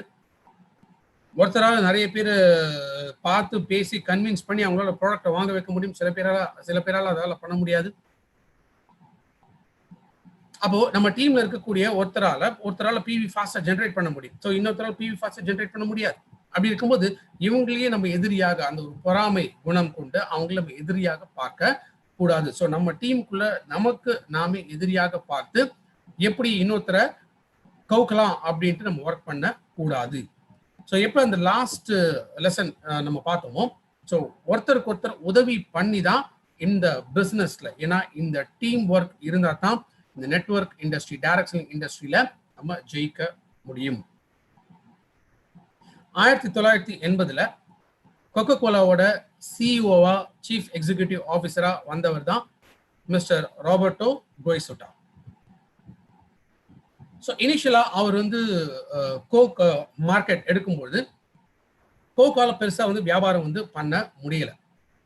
அப்ப பெப்சியோட மார்க்கெட் ஷேர் வந்து ரொம்ப ரொம்ப அதிகமாக இருந்தது. ஸோ பெப்சி கொடுத்த காம்படிஷன் வந்து பயங்கர டஃபா இருந்துச்சு. ஏன்னா இவர் ப்ரூவ் பண்ணும் அப்படின்னு தான் வந்திருக்காரு. ஸோ இவர் ப்ரூவ் பண்ணும் அப்படின்னு வரும்போது ஏதோ ஒரு ஒன்று பண்ணி பிஸ்னஸை கொண்டு வரணும். பட் பெப்சி கிட்ட இருந்து கன்சியூமர்ஸ் வந்து கோக் பக்கம் அவரால் திருப்ப முடியல. ரொம்ப டஃப்பான ஒரு பீரியட் அதில் இருந்தது. ஸோ அவருக்கு அந்த என்டையர் டீம், இந்த சேல்ஸ் ஃபோர்ஸ், அந்த டீம் எல்லாமே பெப்சி எப்படி கவுக்கணும், பெப்சியோட ஷேர் வந்து எவ்வளோ வாங்கணும் அப்படிங்கிறத மட்டும்தான் அதிகமாக அவங்க ஃபோக்கஸ் பண்ணிட்டு இருந்தாங்க.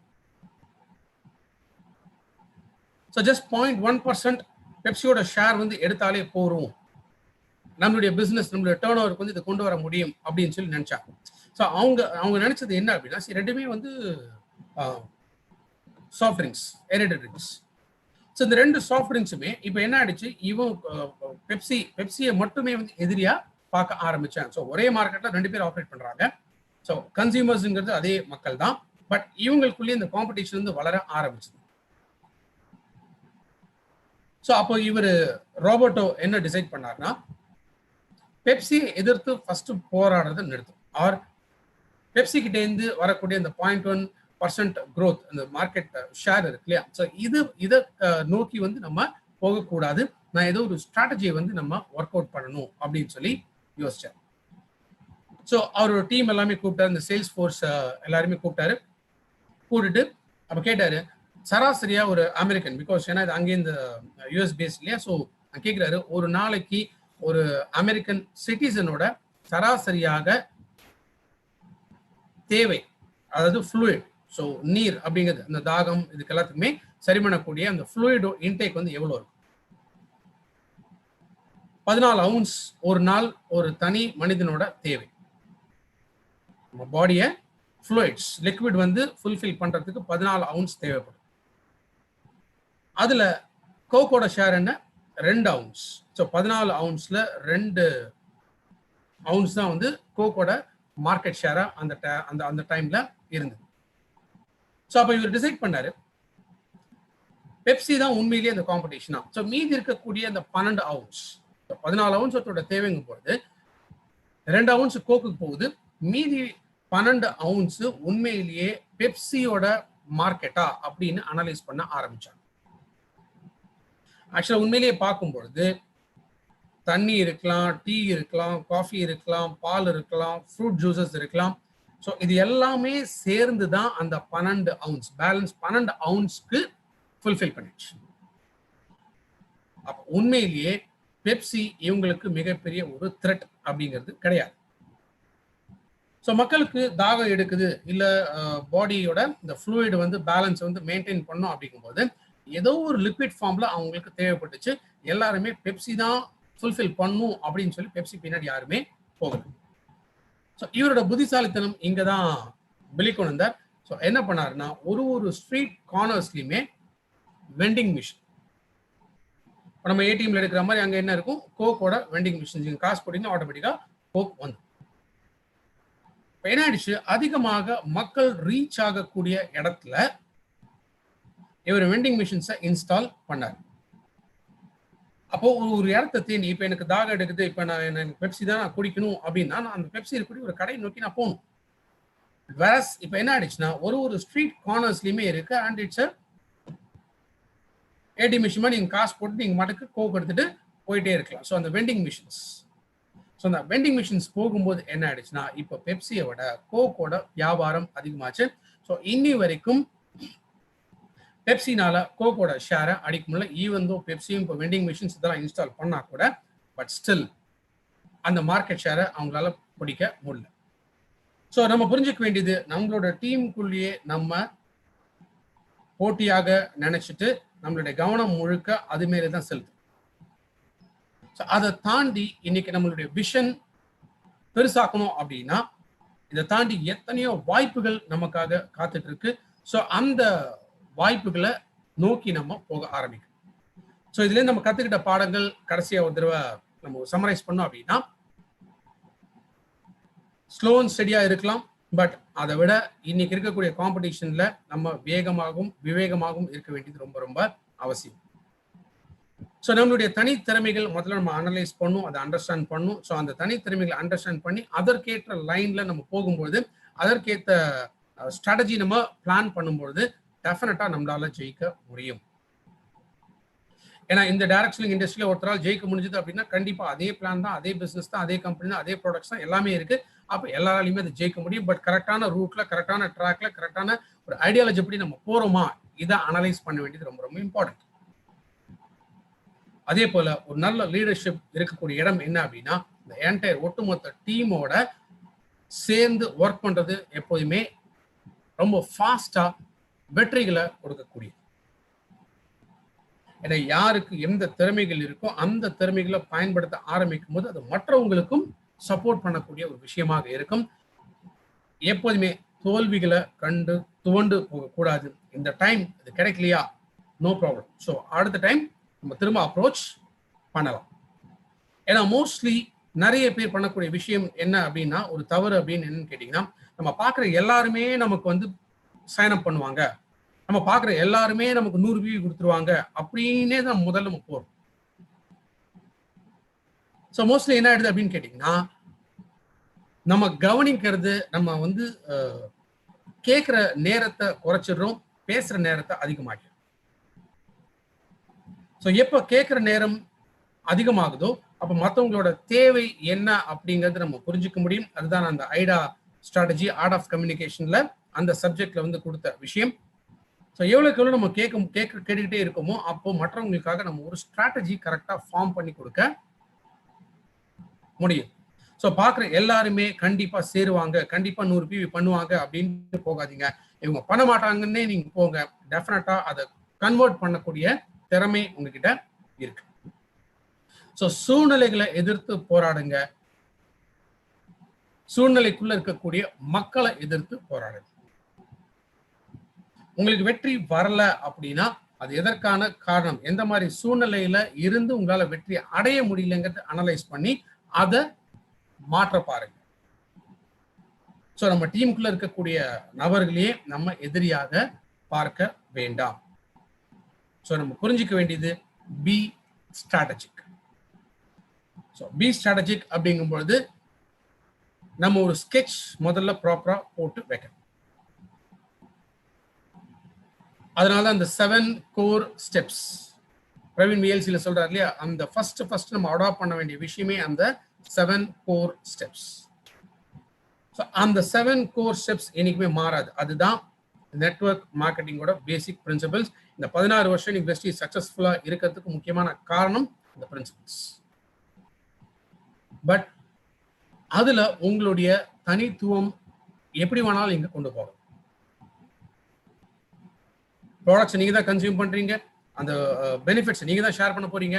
அதை எப்படி கன்சியூம் பண்ண போறீங்க, எப்படி ஷேர் பண்ண போறீங்க, எப்படி லிஸ்ட் அவுட் பண்ண போறீங்க, எப்படி இன்வைட் பண்ண போறீங்க, ஸோ எப்படி வந்து பிசினஸ் நீங்க ஃபர்தரா டெவலப் பண்ண போறீங்க, மீட்டிங்ஸ் எப்படி உட்கார போறீங்க அண்ட் எப்படி ஃபாலோ பண்ண போறீங்க. ஸோ இது ரொம்ப ரொம்ப அடிப்படையான ஒரு விஷயம்.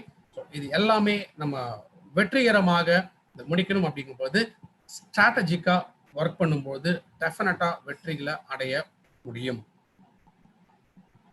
ஸோ ஃப்ரெண்ட்ஸ், ஒர்க் பண்ணுங்க. பிகாஸ் ஈவன் இந்த லாக்டவுன் பீரியட்லையுமே யோசிச்சு பாருங்க, இந்த கிட்டத்தட்ட 3.5 மாசமா எந்த டைரக்ட் செல்லிங் இண்டஸ்ட்ரியுமே கொடுக்க முடியாத ஒரு மிகப்பெரிய டர்ன் ஓவர் இன்னைக்கு வெஸ்டீஜ்ல நம்ம கொடுத்துருக்கோம். மற்ற கம்பெனிஸ் கொடுக்கக்கூடிய அந்த டர்ன் ஓவர், அந்த சேல்ஸ் விட ஏப்ரல் மாசம் நம்ம அதிகமா இருக்கு, மே மாசம் அதை விட அதிகமா இருக்கு, ஜூன் மாசம் டெஃபினட்டா அதை விட அதிகமாக தான் போகும். அப்ப டாப் மேனேஜ்மெண்ட் அவங்க நிறைய ஸ்ட்ராட்டஜிஸ் பிளான் பண்ணாங்க. ஸோ நிறைய ஸ்ட்ராட்டஜிஸ் அவங்க பிளான் பண்ணும்போது, பிகாஸ் இன்னைக்கு நெட்வொர்க் சஃபர் ஆகக்கூடாது, இருக்கக்கூடிய மக்கள் போனஸ் சஃபர் ஆகக்கூடாது, அவங்களும் வெற்றி அடையணும், ஜெயிக்கணும் அப்படின்ட்டு இந்த ஸ்ட்ராட்டஜிஸ் ஒர்க் பண்ணதுனால தான் ஃபியூச்சர் என்னங்கிறத சொல்லி வச்சு இன்னைக்கு நம்முடைய மேனேஜ்மெண்ட், டாப் மேனேஜ்மெண்ட் டீம் இன்னைக்கு அவங்களால ஜெயிக்க முடியுது மற்ற டைரக்ட் செல்லிங் இண்டஸ்ட்ரி விட. ஸோ படிப்படியா 3 வருஷத்துல 93ல இருந்து 63, 63ல இருந்து 30வது இடம். அண்ட் அடுத்த 5 வருஷம் இல்ல 10 வருஷத்துக்குள்ள டைரக்ட் செல்லிங் இண்டஸ்ட்ரி உலக அளவில் இருக்கக்கூடிய டைரக்ட் செல்லிங் இண்டஸ்ட்ரியில நம்பர் 1 பொசிஷனுக்கு வெஸ்டீஜ் நிச்சயமாக வரும். அதுக்கு முக்கியமான காரணமே இந்த டிஃப்ரெண்ட் ஸ்ட்ராட்டஜிஸ். ஸோ அனலைஸ் பண்ணுங்க, திங்க் பண்ணுங்க, உங்களுக்கான ஸ்ட்ராட்டஜி என்ன, உங்க டீமுக்கான ஸ்ட்ராட்டஜி என்னங்கிறத ஒர்க் அவுட் பண்ணுங்க. டெஃபினட்டா சக்சஸ்ஃபுல்லா வர முடியும். ஸோ இதான் தாரக மந்திரம். 1 வருஷம் கிரவுன் டைரக்டர், 1 லட்சம் ரூபாய் உங்களுடைய வருமானம். ஸோ இதை நோக்கி உங்க பயணத்தை துவங்க. Wish you all the success, wish you wealth. Thank you so much.